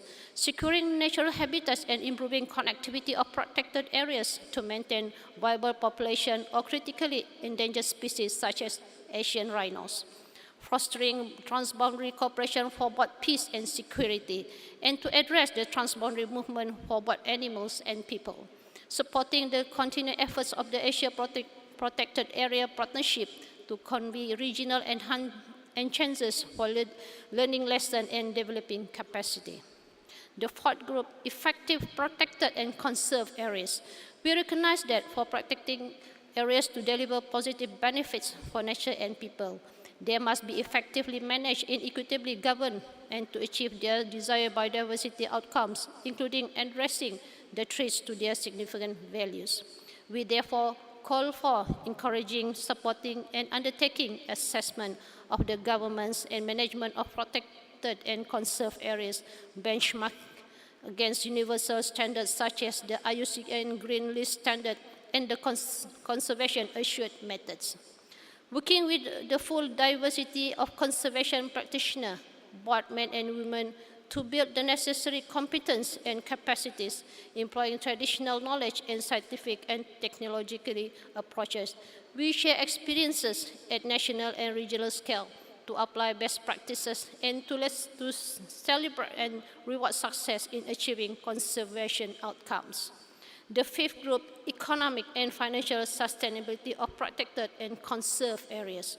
We recognize that nature is our greatest ally for building shared prosperity, health, security, and resilience at all levels.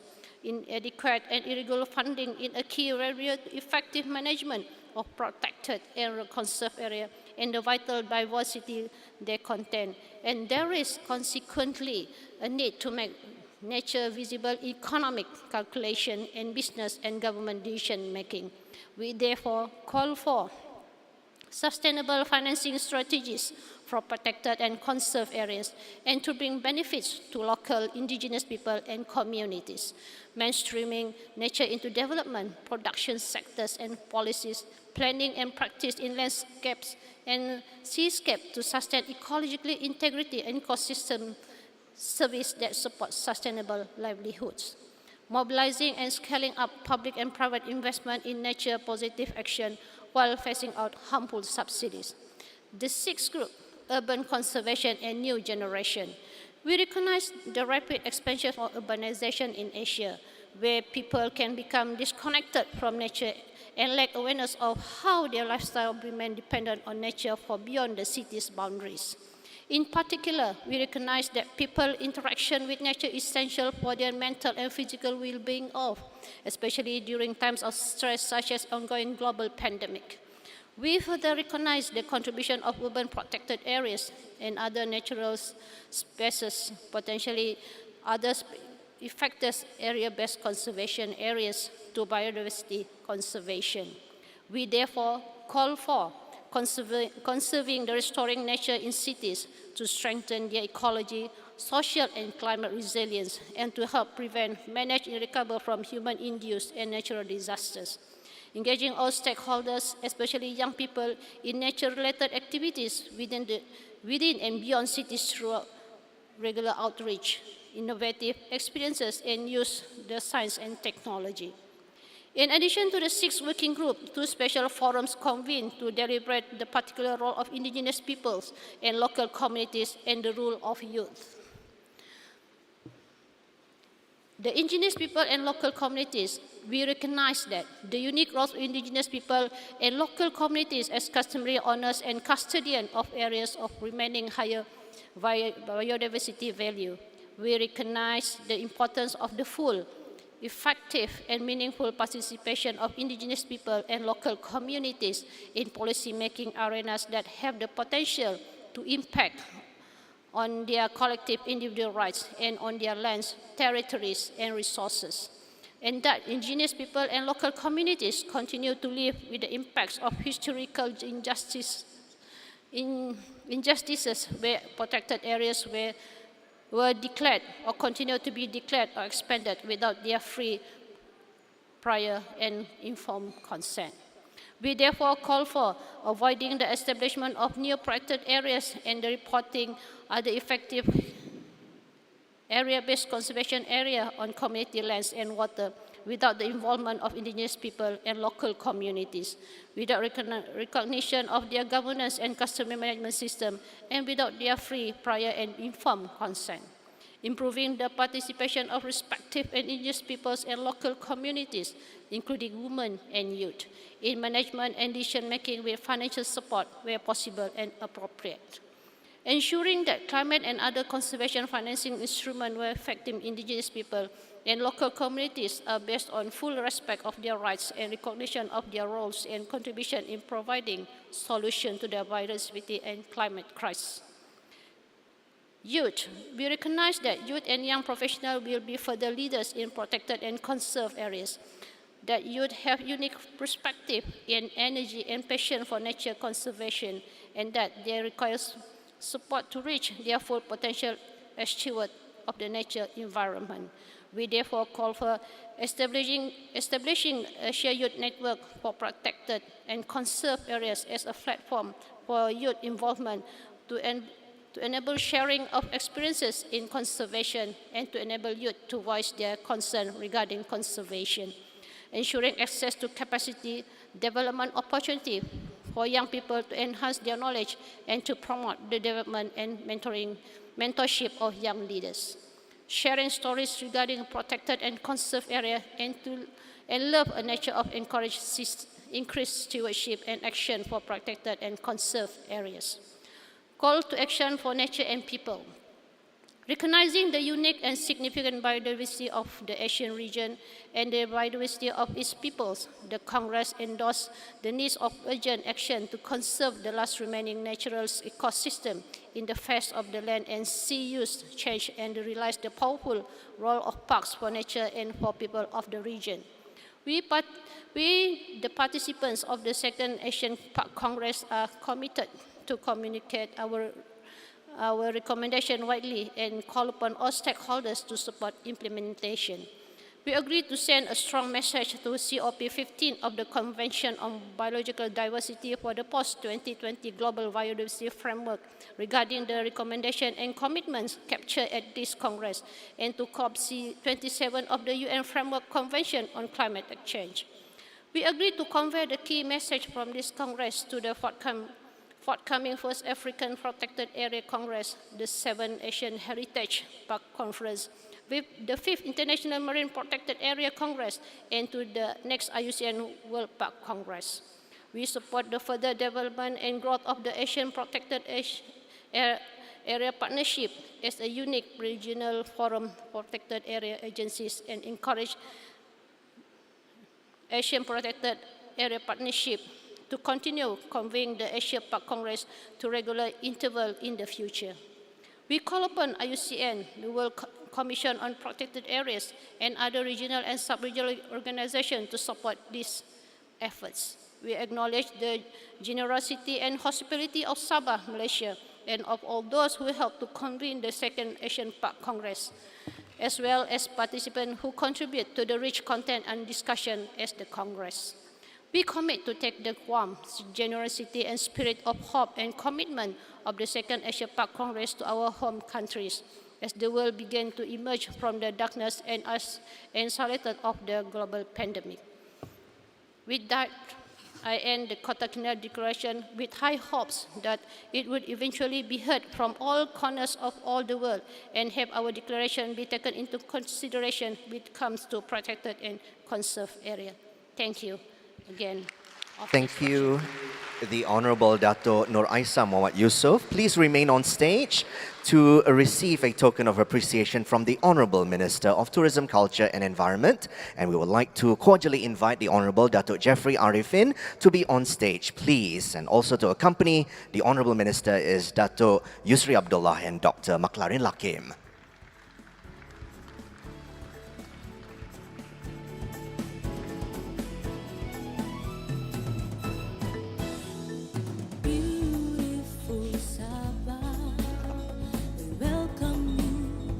Feel the beauty of flora, fauna,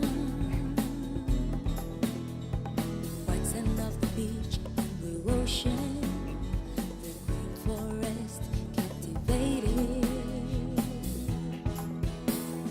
Happy sea, we welcome you with pride and joy, with an open arms. Asia Parks Congress,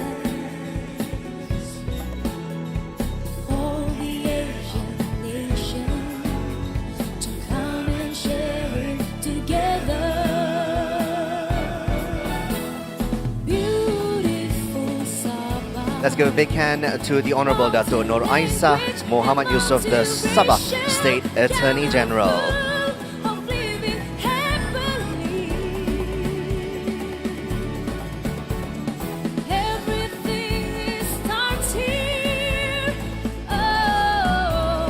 Dato Aisa, please remain on stage for a group photograph later. We have a few more individuals to acknowledge on stage. Next, we have Dato Surveyor Haji Muhammad Yusri Abdullah, the Permanent Secretary, Ministry of Tourism, Culture and Environment Sabah, and also Chairman of the 2nd APC State Level Steering Committee.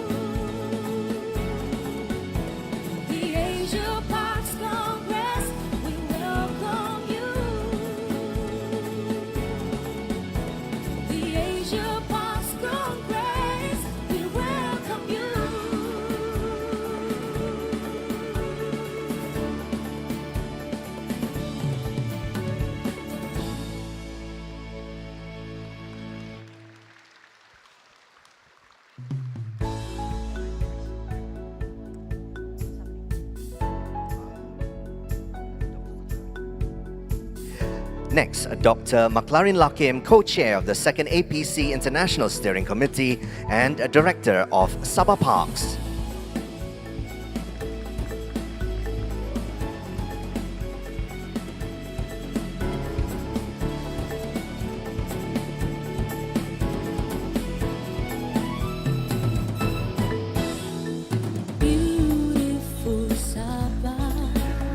Next, Dr. Dindo Kampilan, Asia Regional Director and Oceania Hub Director, IUCN, and co-chair of the second APC International Steering Committee meeting. And to receive on behalf is Dr. Scott Perkin.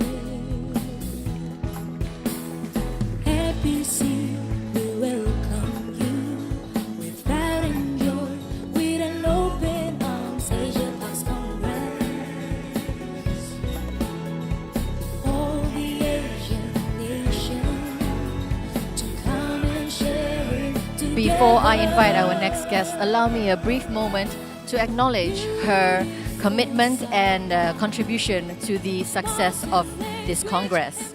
Dr. Kathy McKinnon served as one of the co-chairs of the International Steering Committee from the very beginning. She helped lead no fewer than 10 meetings of the International Steering Committee, with the first meeting being held as far back as in 2019. She has contributed in many other ways. She has worked tirelessly to promote the APC with IUCN and WCPA. She helped to secure funding to support youth participants in this Congress.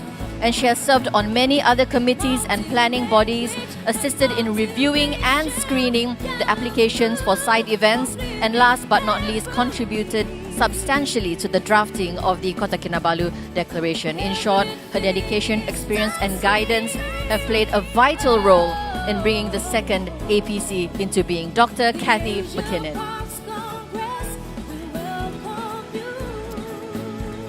Next, let's welcome Dr. Madhu Rao, the second APC co-organizer and chair of the IUCN World Commission on Protected Areas.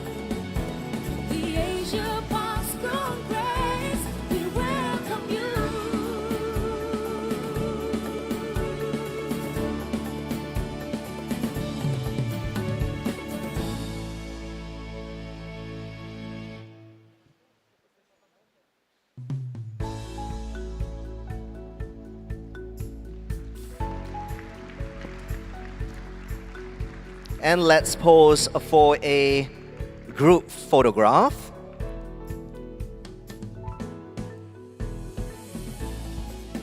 Maybe our distinguished guests on stage would like to say APC to have that natural smile. Dr. Jeffrey, Dr. Yusri, and Dr. McLaren, please remain on stage. And to our remaining distinguished guests, thank you very much. We still have more presentations.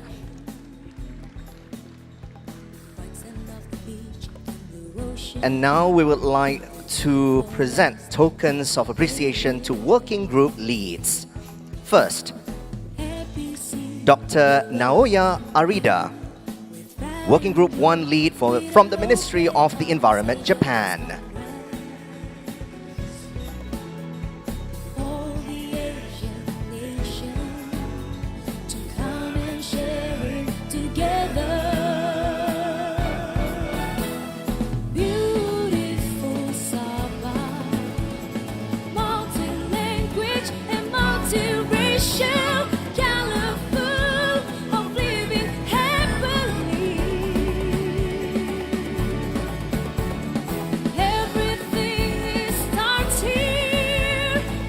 Next, may I invite from Working Group 2 the lead from the ASEAN Center for Biodiversity, Ms. Clarissa Arida.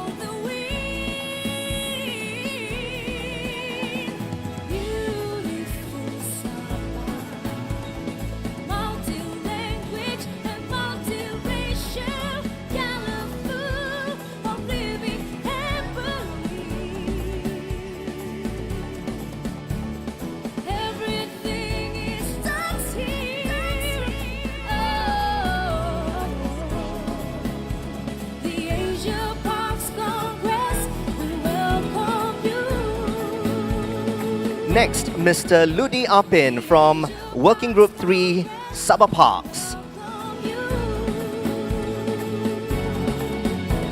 The Asia Parks Congress, we welcome you.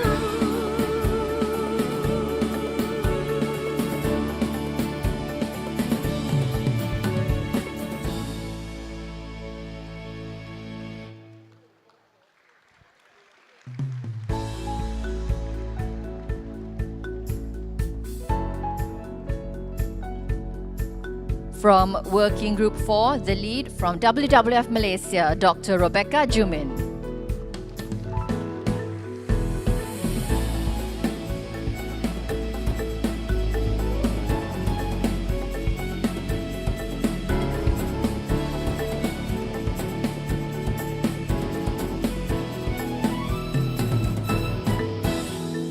Beautiful Sabah, we welcome you to feel the beauty of flora fauna.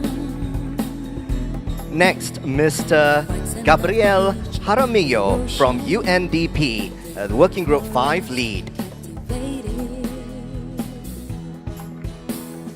ABC, we welcome you with pride and joy, with an open arms. Asia Parks Congress, all the Asian nations to come and share it together. Representing Working Group 6 from Singapore National Parks, Mr. Tang Tak Weng.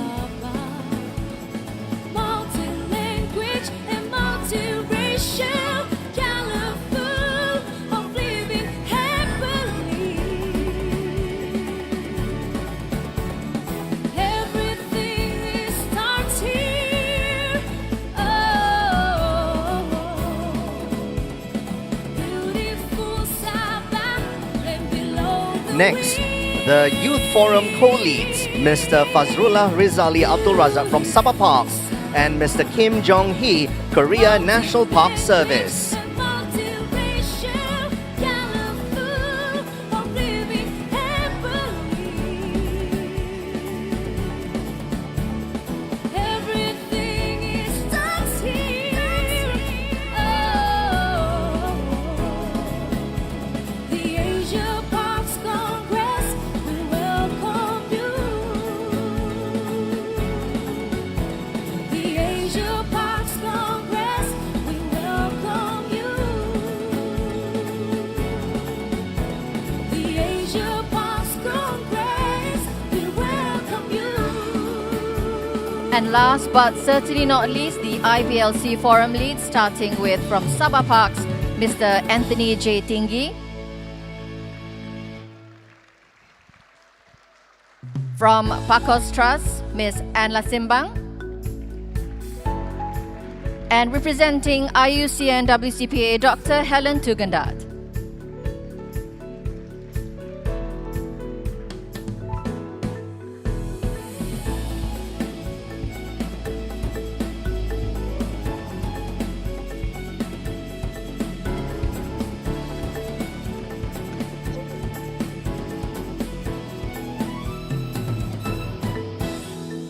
Beautiful Sabah, we welcome you to feel the beauty of flora fauna. White sand of the beach and blue ocean, the green forest captivated. Happy And let us take a group photograph together. We'll have to with an open arrange everyone nicely. all the Asian nations. And to our distinguished guests on stage, if you don't mind saying once again, APC.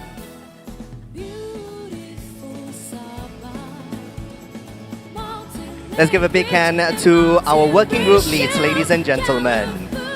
Dr. Jeffrey, Dr. Yusri, and also Dr. McLaren, please stay one more time, and we'd like to thank our working group leads. Moving on to the presentation of certificates of appreciation. Melissa, before we proceed with the presentation, I think this is the best moment to acknowledge a group of people whom, without them, the Second Asia Pass Congress will never happen. I think we'll put our hands together for the volunteers of the second APC 2022. Are you here, volunteers? Volunteers, Please where are stand you? up. Put your hands up. Please stand up. There we go. There we They are. right Ladies there. and gentlemen, All the right. volunteers of this year's APC. And now the presentation of certificates of appreciation to our unsung heroes of the APC 2022. First, we'd like to welcome Madam Rimi Repin, Working Group 1 Official Communication.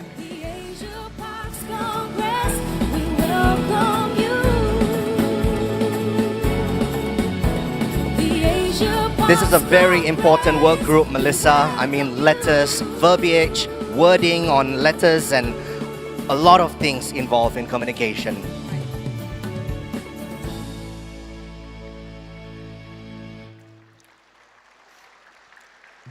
Next up, I'd like to invite a gentleman who has been leading these three working groups: registration, arrival and departure, working group 11, excursions and visitations, and he's also been in charge of working group 4, exhibits, poster and side events. Please welcome Mr. Zachary Mobijon.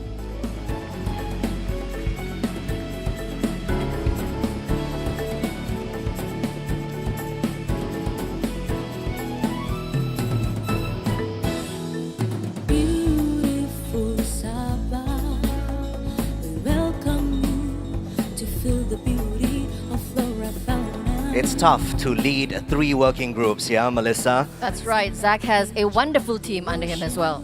Next, we would like to welcome Ms. Marie Mansuet Batsun, Working Group 3, Congress Plenaries and Sessions Venue.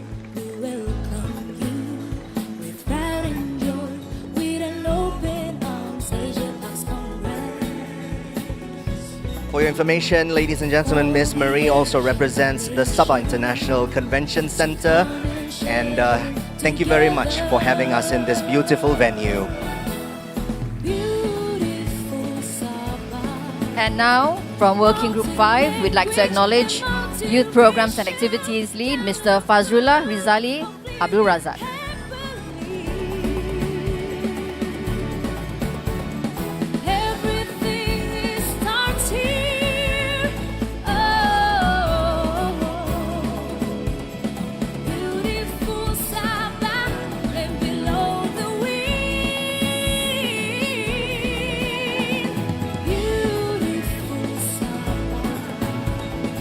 And next, we have Mr. Justinus Guntabit, Working Group 5, Congress Volunteers.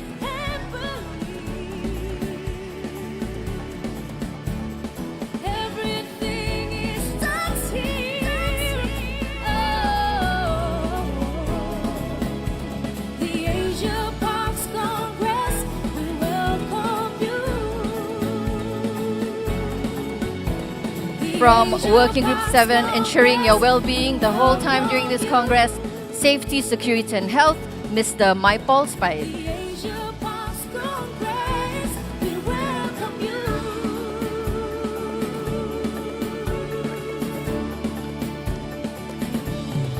Next, we'd like to welcome Mr. Ludi Apin from the Working Group number 8, Congress Plenaries and Themes Presentations.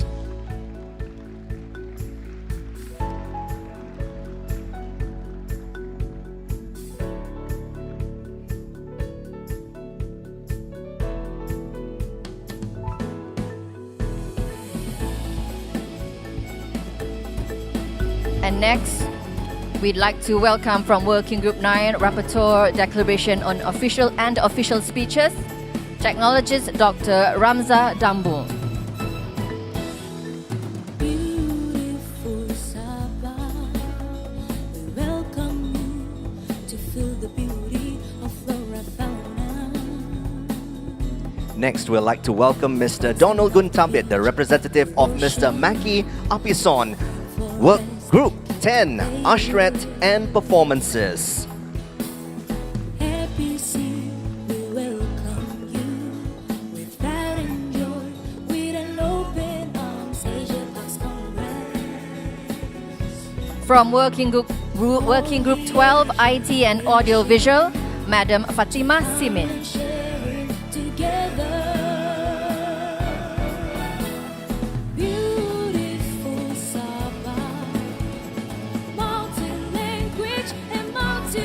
From Working Group 13, Indigenous Peoples and Local Communities, Mr. Anthony Tingi.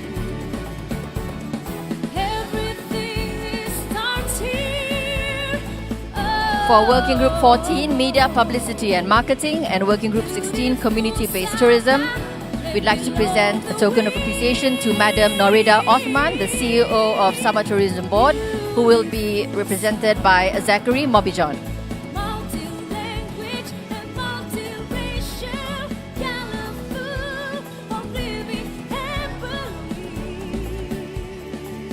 And finally, Mr. George Ganko from Working Group 15, Sponsorship and Partnership.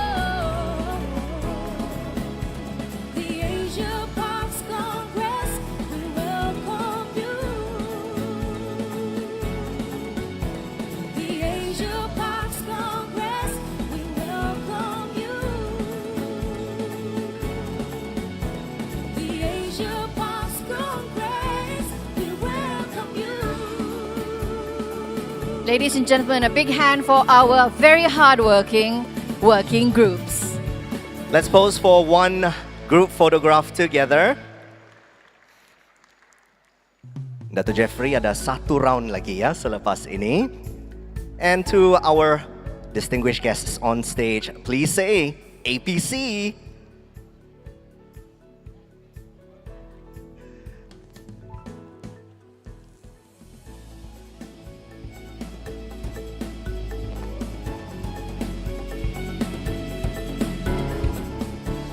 Thank you very much to our distinguished guests. Dato' Jeffrey, satu round lagi ya. We have one more round. The special mentions, yeah, Melissa. That's right. We have some very special acknowledgements to make.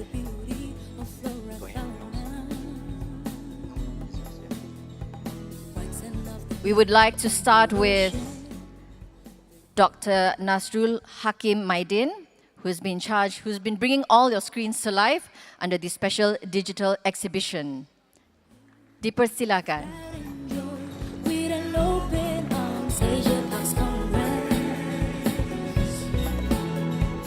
All the Asian nations to come and share it together. Beautiful Sabah. Next, I'd like to call upon Madam Sylvia Jamil of Sabah Parks, the Secretariat of the 2nd APC 2022, and we would like to acknowledge each and every member of the Secretariat for making this happen. Secretariats, please show us your hand. They're right there. Well done to each and every one of you. The glue that binds everything together, yeah, Melissa, from the command center, where they handle a lot from small requests to the biggest of tasks. That's right. And next, if there was an MVP for this event, I couldn't think of a better candidate. Not only has he been working tirelessly behind the scenes with his amazing team, he has gone above and beyond to ensure the success of this event. I have personally seen him being pulled in 500 different directions to solve 650 problems, and every time he comes back with a smile and a deep breath. Even with every hiccup encountered, he has proven to be the glass of water we all need. Ladies and gentlemen, Mr. Fidelis Francis, the Congress organizer. We welcome you.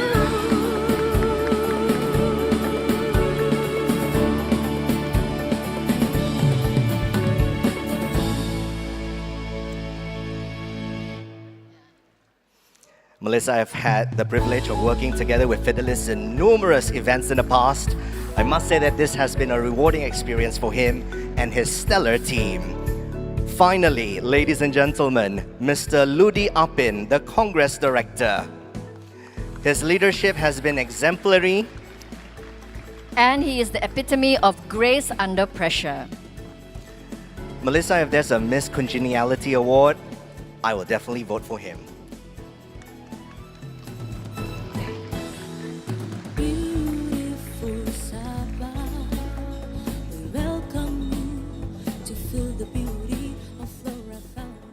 Ladies and gentlemen, today is a special day for Mr. Ludi.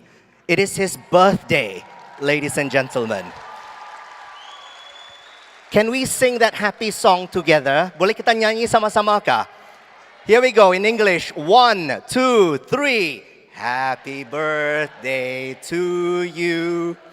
Happy birthday to you. Happy birthday to Ludi. Happy birthday to you. Ya, selamat hari jadi Encik Ludi. Nanti kita party, okay? Alright. So, I know we said that was the last one, but we have a tiny, tiny surprise. We would like to acknowledge a man who has been instrumental to the smooth implementation of this year's Congress. He has been dotting the I's and crossing the T's since day one, and it is this amazing eye for detail that truly delivers the icing on the cake in making this event as you see before you. Ladies and gentlemen, please join me in welcoming and acknowledging Dr. Scott Perkin, the second APC Secretariat lead person of the IUCN.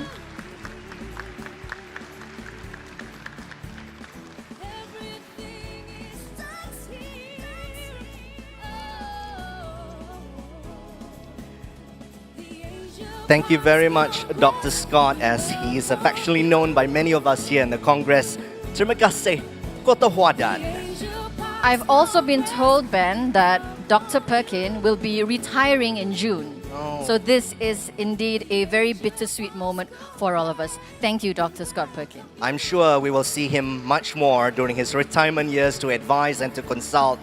Thank you very much for your years of service, Dr. Scott Perkin.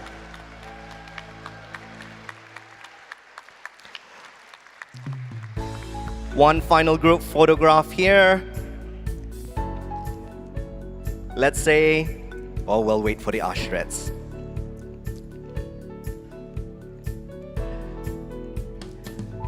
Let's say, ke depan lagi, kita maju ke hadapan, kita marah ke hadapan. Let's be few steps to the front. There we go. Let's say APC. Ini dia tuan-tuan dan puan-puan, orang-orang kuat APC pada tahun ini 2022. Terima kasih Kota Huadan. Thank you so much. Last but not least, Dato' Surveyor Haji Yusri would like to present a fruit basket to Dato' Jeffrey Arifin, the Minister of Tourism, Culture and Environment. Thank you very much, Dato' Jeffrey Arifin, for your presence at the second Asia Parks Congress.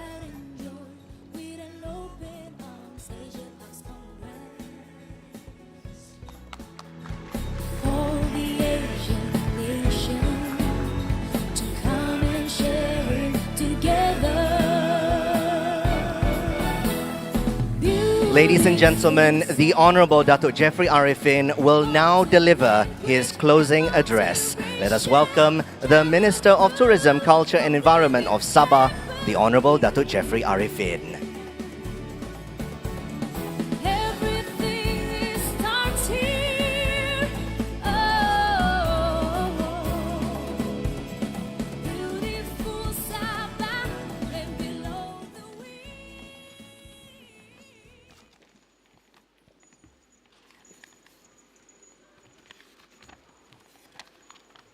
Terima kasih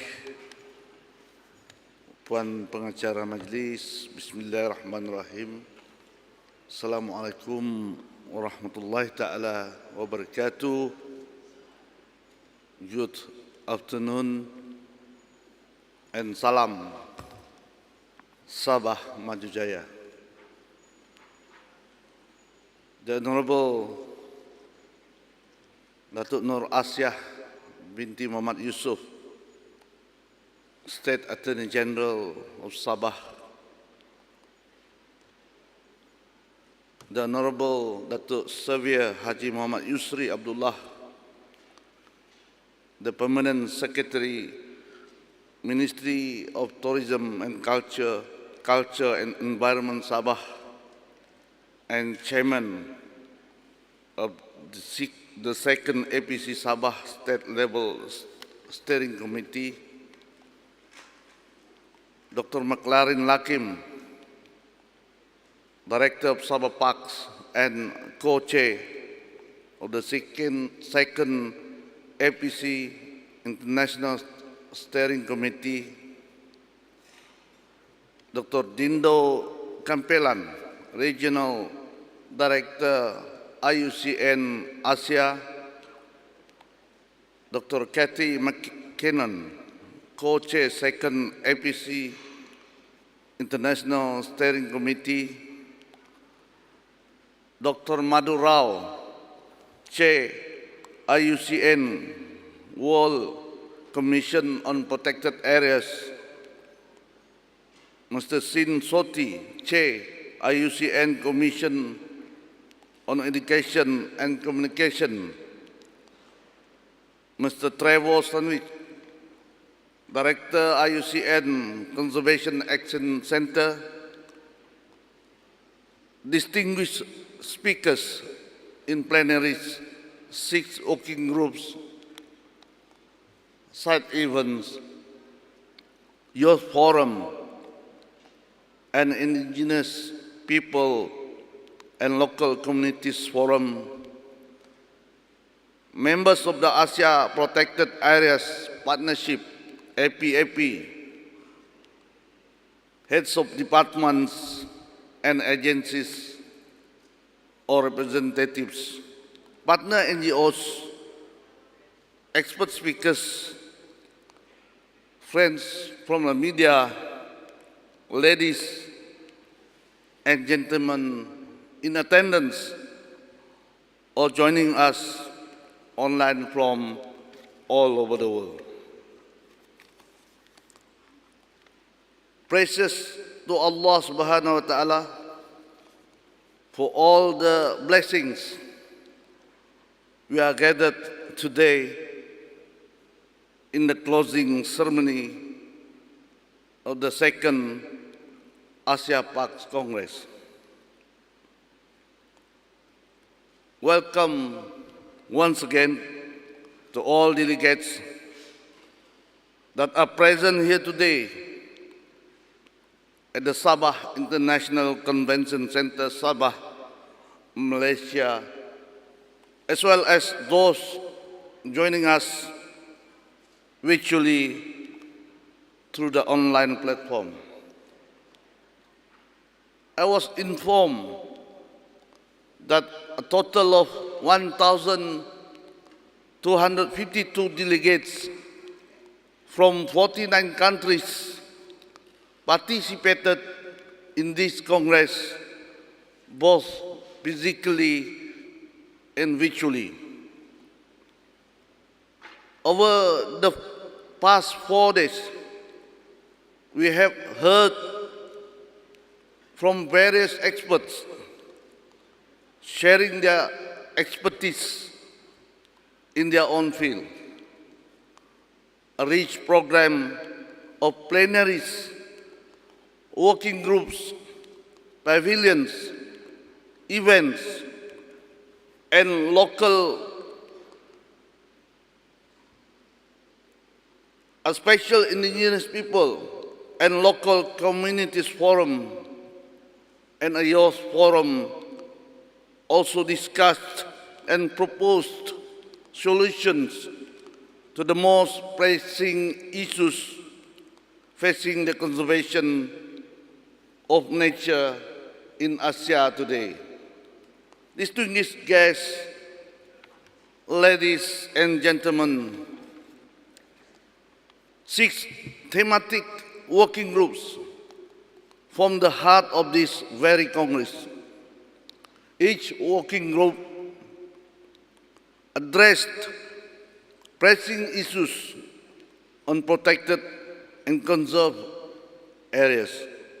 The highlights and key message of these 6 working groups are incorporated in the Kota Kinabalu Declaration. My heartfelt appreciation to all delegates in the 6 morning groups that were led by key organization leads and experts for your contribution to the foundation of the Declaration. In this Congress, we also have heard the aspirations of the youth and indigenous community of Sabah through the Youth Forum and indigenous people and local community session. I would like to thank you for voicing out and sharing your opinions and ideas. I truly believe we can work hand in hand together to get nature protected and people benefited. Under the theme of Park for Nature and People, the Congress has identified the most important actions needed in the next decade to strengthen system of protected and conserved areas across the region and to contribute to the achievement of the post-2020 Global Biodiversity Framework being negotiated under the Convention on Biological Diversity. Distinguished guests, ladies and gentlemen, this event will not end here. I was informed that the World Commission on Protected Areas, WCPE, Steering Committee meeting will be held at the Kinabalu Park on 29 May until 2nd June 2022. The primary objective of this meeting is to develop a clear 4-year strategy for the WCPA. We are happy to be part of it and willing to contribute ideas for the upcoming events and initiatives for the years to come. I also look forward for more collaborations with the Biodiversity Conservation Plan regionally and particularly in Sabah. Let us move forward together and continuously build our steps to combat biodiversity loss and mitigate climate change. Ladies and gentlemen, I'm proud to mention that Sugut Island Marine Conservation Area, SIMCA, has been listed as an IUCN Green List site, first of its kind in Malaysia. Hopefully, more protected areas in Malaysia and other Asia countries will follow suit. Distinguished guests, ladies and gentlemen, I would like to extend my sincere gratitude to our co-host of this landmark event, the International Union for Conservation of Nature, IUCN, and the IUCN World Commission on Protected Areas, WCPA, and my heartfelt congratulations to Second APC International Steering Committee, the State Level Organizing Committee, the Secretariats, government and non-governmental organizations, and all participants for your invaluable contribution to bring this conference as colorful and fruitful as it is. And for your information, we are about to reach the peak of Kaamatan, or Harvest Festival celebration, which is tomorrow. I would like to take this opportunity to welcome all of you to this colorful occasion to be held at Kadazan Dusun Cultural Association Hall in Penampang. We have various activities that showcase our rich, unique, and diverse cultures for you to explore. I'm certain that you are all looking forward to getting back to your respective homes. I hope you enjoy your stay here in our lovely city of Kota Kinabalu, and I do also hope that you will come over again in the future. On that note, it gives me great pleasure to declare the second Asia Pax Congress officially closed. Thank you.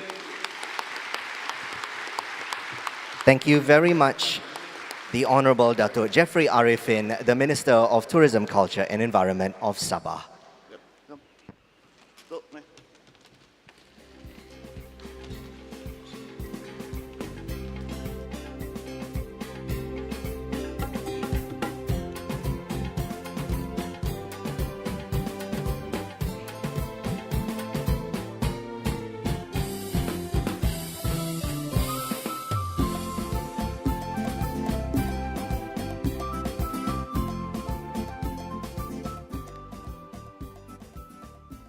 Ladies and gentlemen, Kota Kinabalu bids you a warm jumpa lagi.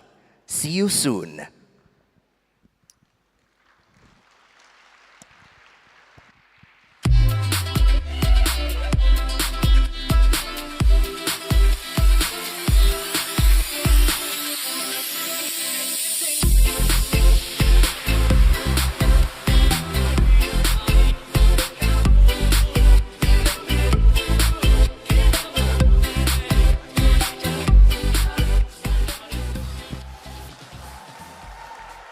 Ladies and gentlemen, although this is the closing ceremony, I'd like to think that this marks the beginning of concerted efforts in Asia and the world as we work towards biodiversity conservation and climate action.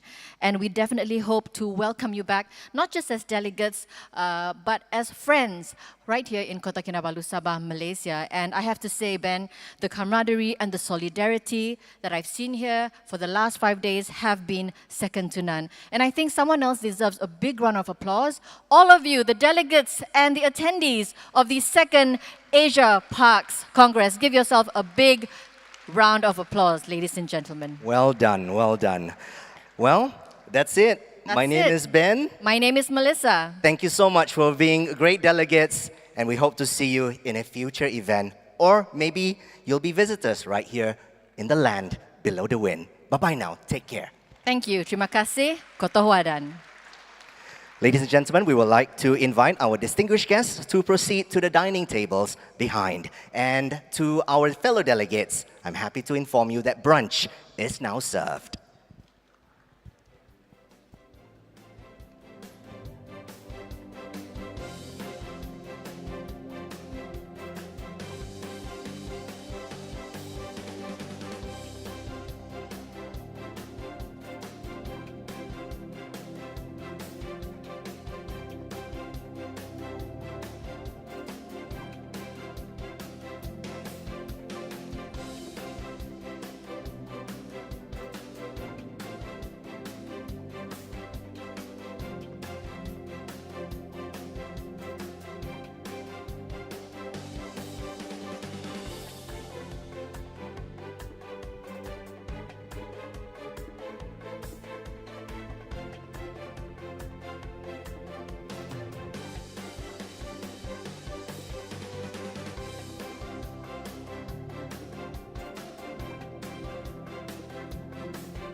This is the land below the wind.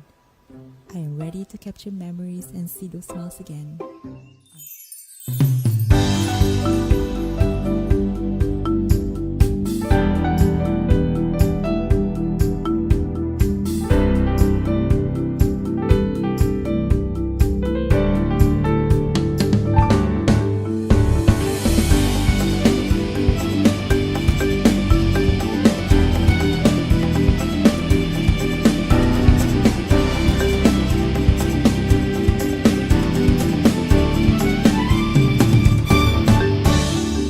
Beautiful Sabah, we welcome you to feel the beauty of flora fauna. White sand of the beach and blue ocean, green forest captivating. APC will welcome you with pride and joy, with an open arms. Asian Parks Congress, all the Asian nations to come and sharing together. Beautiful Sabah, multi-language and multi-racial, colorful of living happily. Everything it starts here. Whoa. Beautiful Sabah, land below the wind. Beautiful Sabah. Facebook and on Zoom right now. A very good morning, a very good afternoon, and a very good evening to you, wherever that you are. We hope that you enjoyed the closing ceremony that we have here, right here in Malaysia and Borneo for the second Asia Parks Congress 2022. We'd like to take a moment to let you know we haven't forgotten you. We know you're right there behind the screen. To our virtual delegates, I think there are about 200 of them from all around the world. And we hope you've had an enjoyable and informative Congress. And I know you can't be here with us in person, definitely here in spirit and in our hearts. So we hope you enjoyed the rest of the afternoon. Right, Ben? Yes, indeed, and we have something special just for you. We will be having several cultural performances, which is going to be performed live right here. So please stick around, and you'll be able to enjoy that during this live broadcast on Facebook and also on Zoom. Once again, my name is Ben, I'm Melissa. and we hope that you will continue to stay on, and please enjoy the performances. Thank you.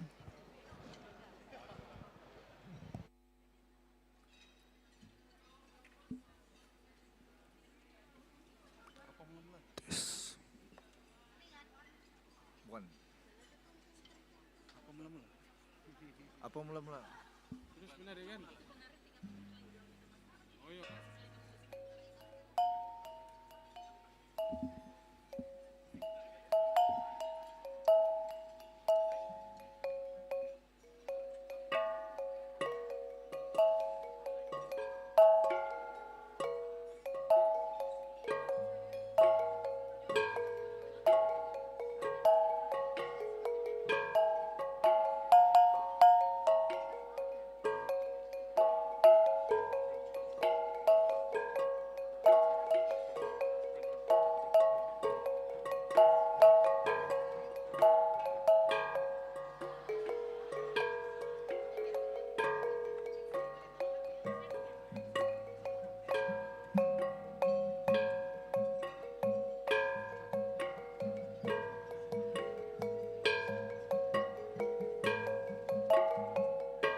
Well, while we are enjoying lunch and also some of us are awaiting our turn to attack the buffet, here are several housekeeping announcements that we would like to make. Maybe our technician, wonderful people who are working at the audio and visual could show that QR code one more time. Again, we would like your participation in a survey by the Borneo Tourism Research Center, BTRC of UMS, together with Sabah Tourism Board. And also Sabah Parks, I believe. So there is a QR code that we're going to put it. It's right there. Maybe for some of our delegates who are waiting for their turn at the buffet line, please go ahead and scan this QR code, and your participation is much appreciated. Tomorrow is the Harvest Festival. That's right, Tadau Keamatan. Yes, indeed, and we'd like to wish a very early Kotobian Tadau Tagayodo Keamatan to our wonderful locals and to our international visitors. If you're still in Sabah and you have, extra time in your hands, we would love for you to visit the Kadazan Dusun Cultural Association Hall in the district of Penampang. I'm happy to announce that there is a special shuttle bus that will bring you from your hotel to the hall and back from the hall to your respective hotels. And the shuttle buses will run on the 30th, which is tomorrow, and also on the 31st, which is the summit of the actual celebration where the closing ceremony will be held. And there's also a cultural village just outside of the hall, various things to do over there. I definitely would like to encourage our wonderful visitors especially to visit the Hongkot Khoi Sa'an or the Unity Hall located at KDCA. If we haven't stressed it enough, the Harvest Festival in Sabah is a very, very big deal, isn't that right, Ben? Yes, indeed. Considering that we have muted celebrations this past 2 years, and after a 2-year hiatus, we are back physically at KDCA. In full force. And we invite you to join the merriment. So just to recap, the shuttle bus from the participating hotels will depart at 10:30 a.m. and then you can hop back on the same bus from KDCA Hall at 2 p.m. 2 p.m. they will depart the KDCA Hall to bring you back to your respective hotels. That is if you want to come back. If you want to stay on and have more fun and get to know the locals a bit more, please stay on and aramaite to your heart's content. Yes, indeed. It only happens once a year, and since you are here, why not? We do have a, not really housekeeping, but a lost and found announcement. I think Melissa would be the best person to talk about this. It's more like a lost announcement. So if you have seen a black notebook, a black moleskin notebook, it's actually a very, it's a very precious belonging to someone here, actually Dr. Scott Perkin. He has misplaced his notebook. And I think, Dr. Scott, a part of you really wants to stay on in Sabah. So I think that's your notebook. But in all seriousness, if you do find it, please return it to Dr. Scott Perkin. It's a black notebook, yes? Yes, indeed. That's right. A moleskin black notebook that belongs to Dr. Scott. It might be on a chair. It might be under your chair or underneath the table. Please, we would love your cooperation. And if you do find that notebook, please, please, please, we would like to return it back to Dr. Scott. I have another announcement, just a reminder for our international traveling delegates. If your travel requirements, if your travel advisory requires you to take a swab test, do know that the swab test clinic is still open at level 2 in the parking area. Fees apply, so yes, to your convenience. All right, well, Melissa, I think we will begin our cultural performance. Once again, to our online delegates and also those who are watching via Sabah Park's official Selamat Tengah Hari. Thank you very much for being here with us virtually. And we will begin our cultural performance by the Sabah Cultural Board Dance Troupe.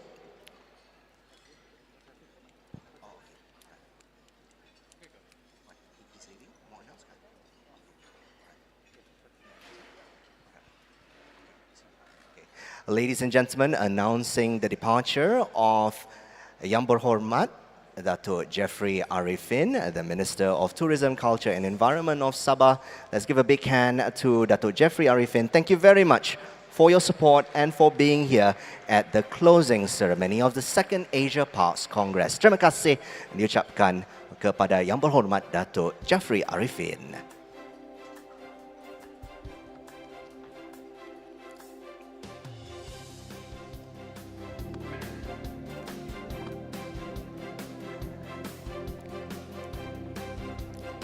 In a way, we are bringing keamatan in this hall, right, Melissa? That's right. We're going to give you a sneak preview of what the cultural extravaganza that is Tadao Keamatan. So, are you ready for the merriment to begin? Kita kasih panas-panas dulu Dewan ni, kan? Alright, I know you all kasih penuh sikit dulu, makan dulu, and then the merriment will begin. I don't think you need a lot of encouragement as you showed us on the opening night, ladies and gentlemen.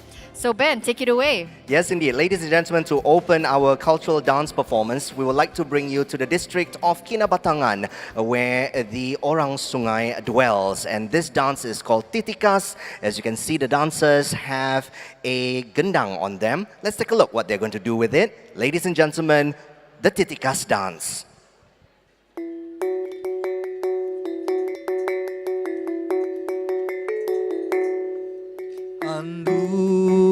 Sanaba Lobby Lobby Di Lobby Sanabana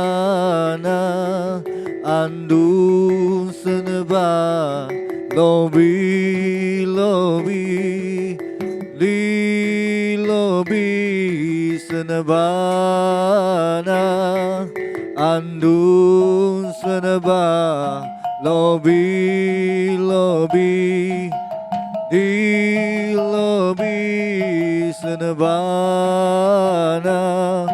Andu Sanaba Lobby Lobby Di Lobby Sanabana Andu Sanaba Lobby Lobby Di Lobby Sanabana Andu Sanaba Lobby Lobby Di Lobby Sanabana.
Ladies and gentlemen, please put your hands together for the Sabah Cultural Board dance troupe.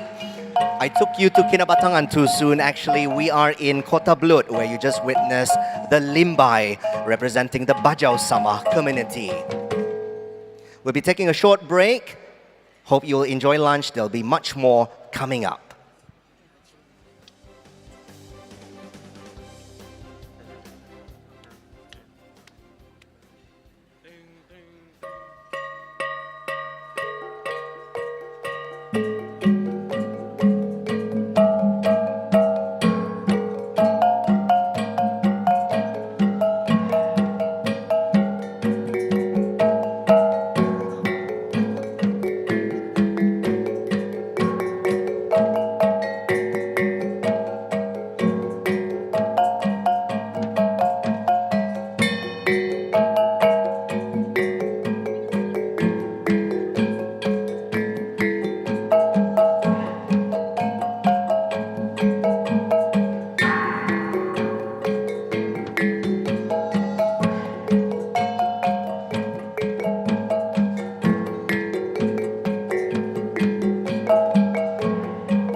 Ladies and gentlemen, the Sabah Cultural Board just presented to you the Sazao, which is from the district of Papar, and I understand that it's where you're from, Melissa. That's right. Papar holds a special place in my heart. Ada pilih kasih sigit because Papar is my kampung after all, my village. So yes, that was the Sazao Papar, which is a variation of the Sumaza, which you will see it performed a lot at the Kadazan Dusun Cultural Center during the Harvest Festival.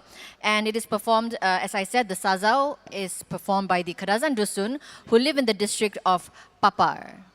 That's right. I am moved by the leg movements because it's quite difficult to do. I don't know about you guys, especially to our international visitors. It's quite difficult to move it.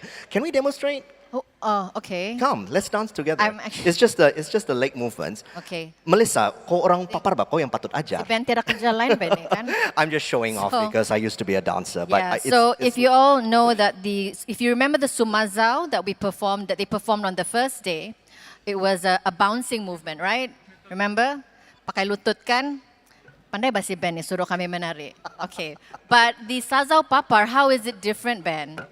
Why don't you your show hands- us? your He used hands to be is a towards the dancer, front, remember? Right? Yes. But yeah, the hands is towards the front, but Right. it's the legs that will make the difference. So it's Okay. very, very iconic because you have to put it like this and then like that. It's and heel then to like toe, this, heel to toe, And then like so- that. I'm no Michael Jackson though, but this is quite a So, challenge. okay, so yeah. okay, on a count of 3, we move to the left, okay? Yeah, okay, so here we go. 1, 2, 3. Begini, Begini. begitu, Lambat begini, ako, Ben. begitu. Cepat sikit. Oh, okay. Okay, all right. So that is the Sazao Papar. Thank you, Ben, for No putting us both problem. on the spot. Terima kasih. But later, you guys, I know kalau kamu mati-mati mau menari, if you really want to dance as well, we can always arrange to have you perform the Sazao Papar up front. Yes, indeed. Again, hello to our virtual delegates and also those who are viewing us on Facebook. We have much more coming up. You don't want to miss the next cultural performances. Stay tuned. We'll be back.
Ladies and gentlemen, let's give a big hand to the Sabah Cultural Board dance troupe.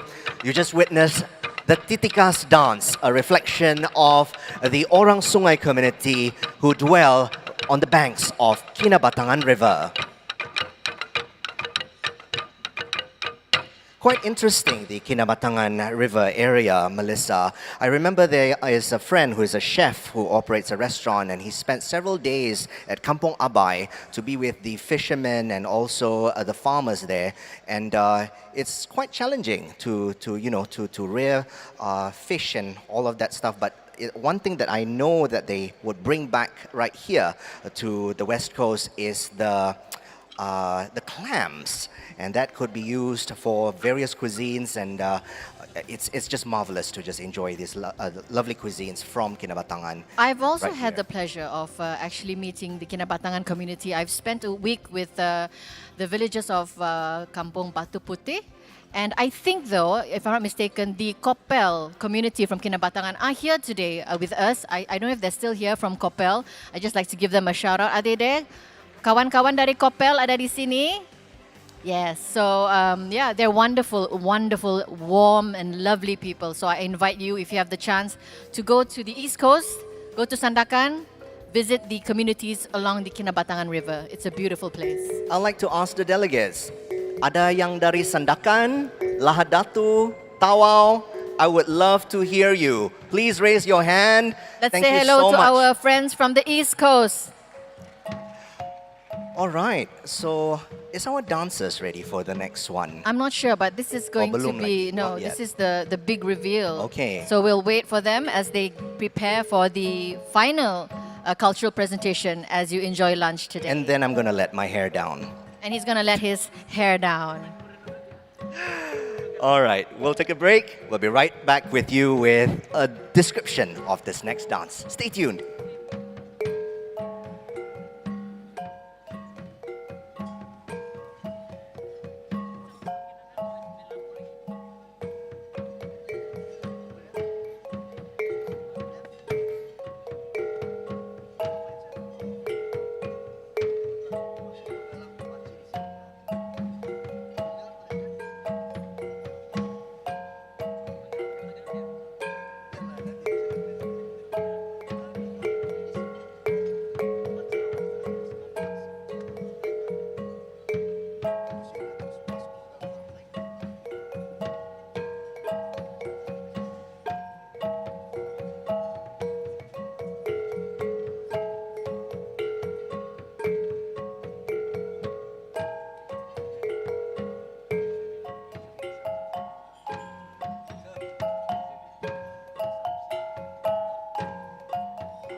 Okay.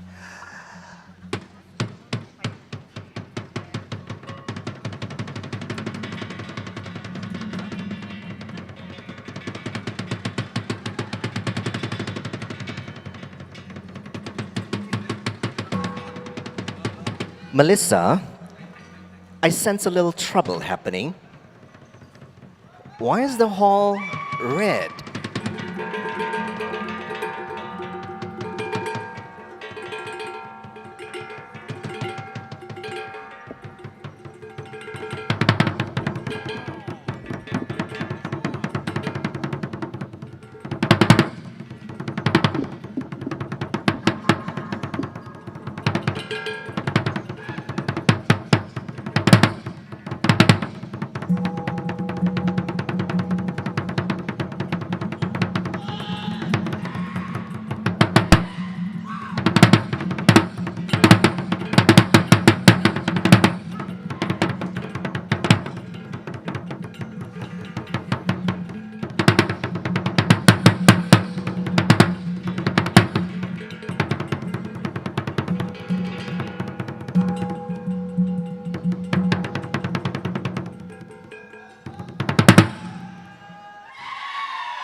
Well, ladies and gentlemen, you just witnessed the Anggalang Magunatip and the famous Magunatip bamboo dance right now. It will be, it will not be complete Yes. without the participations of our I think our we're going to delegates. have some fun.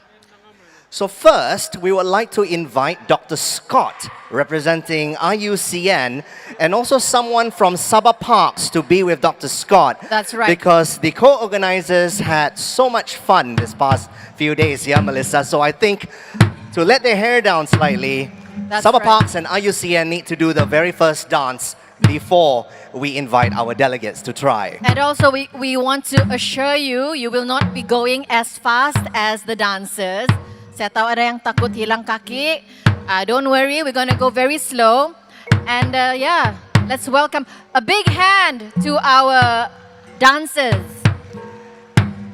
A great first opening right here. We have representatives from IUCN and also from Sabah Parks as well to show our visitors how it's done. Now, ladies and gentlemen, if you would like to come close to the stage to take photos, please feel free. Kasi ramai-ramai dulu di depan sini untuk tingo-tingo. Ada sudah yang kena tarik di sana, datang saja. Here we go. Let's see.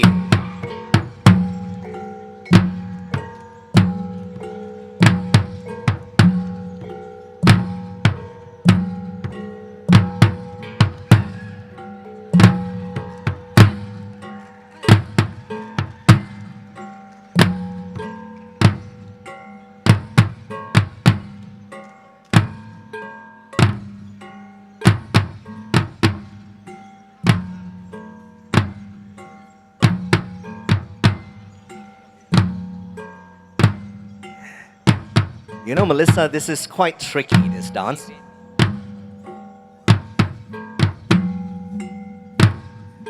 We're gonna start off real slow. This dance requires not just precision, but rhythm as well. That's right, some rhythm, some agility. As we can see on the screen, it can be quite tricky. We don't recommend trying this after a few drinks. Yes, So make sure you're in a right, sober state of mind.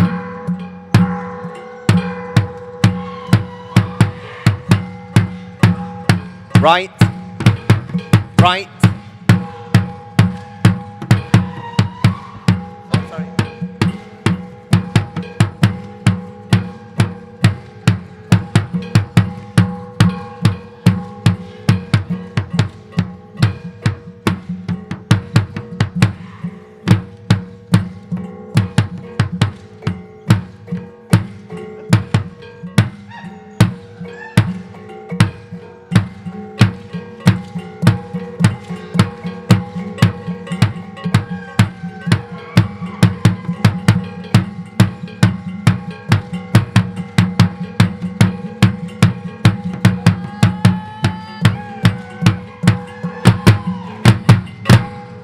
All right, Well a done. big hand to our brave volunteers. Thank you so much, Dr. Scott. We'll continue with our delegates who are already on stage here. Dr. Scott, thank you very much for being such a sport. And I'd like to welcome our international guests to proceed with the second round right here.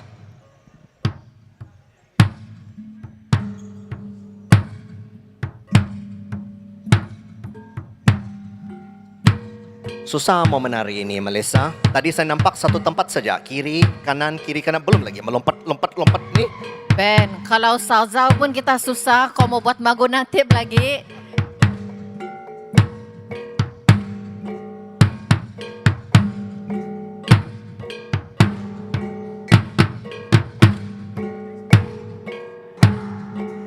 We need some encouragement from you. Let's clap for them.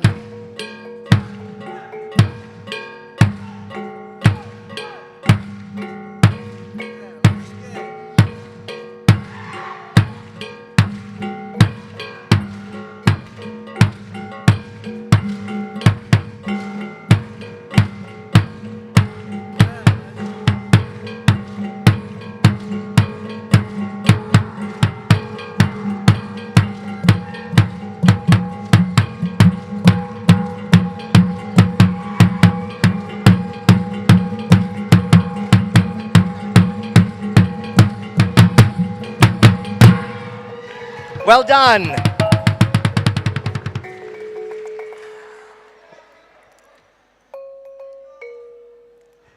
Thank you to our guests.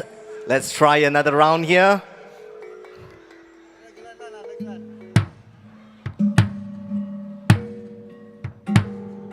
I think this is our final round, yeah, Melissa? That's right. All right, here we go.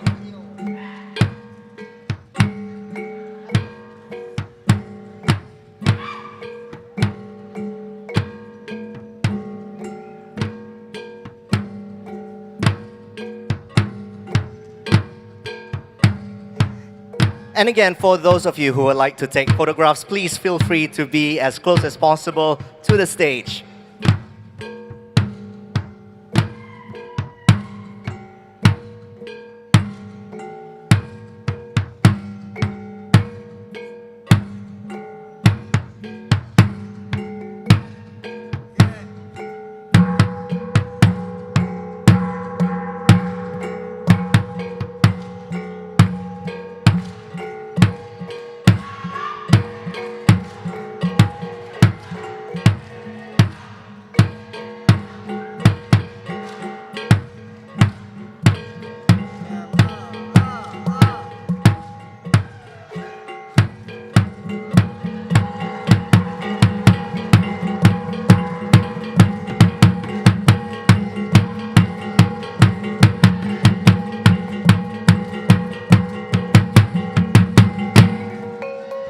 Well done.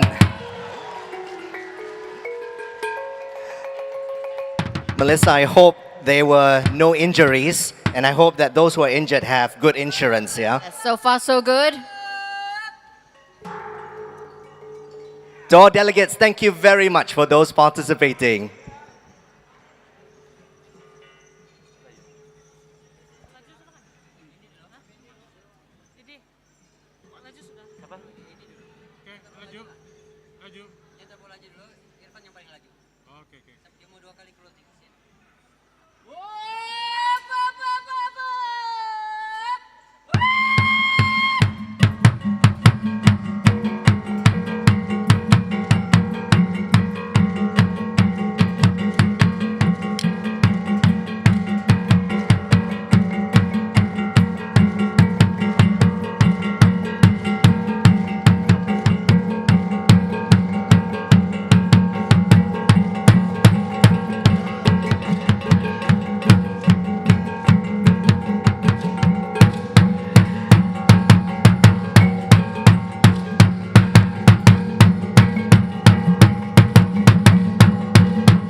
Ladies and gentlemen, the Sabah Cultural Board Dance Troupe.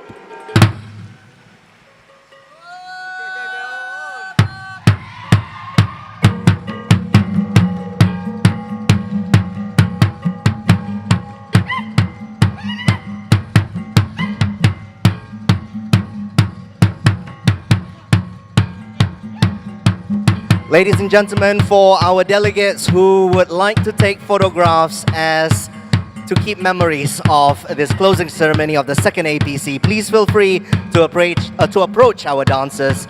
They'll be going down stage here momentarily.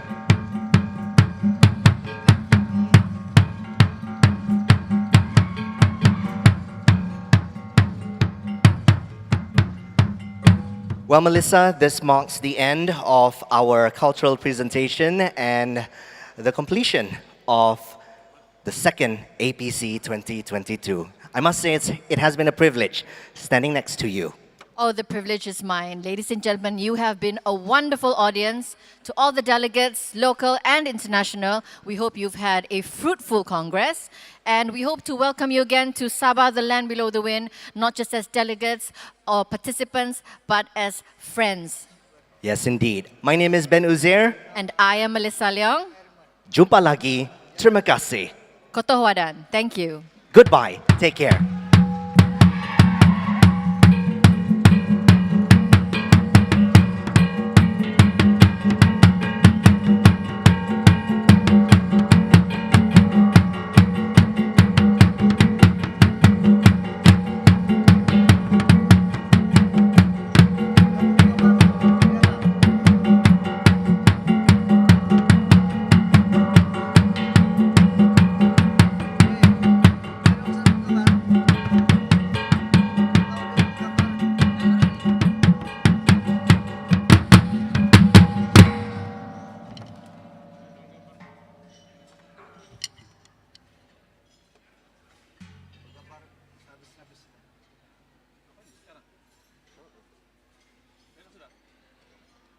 Ada lagi musik yang keluar kan?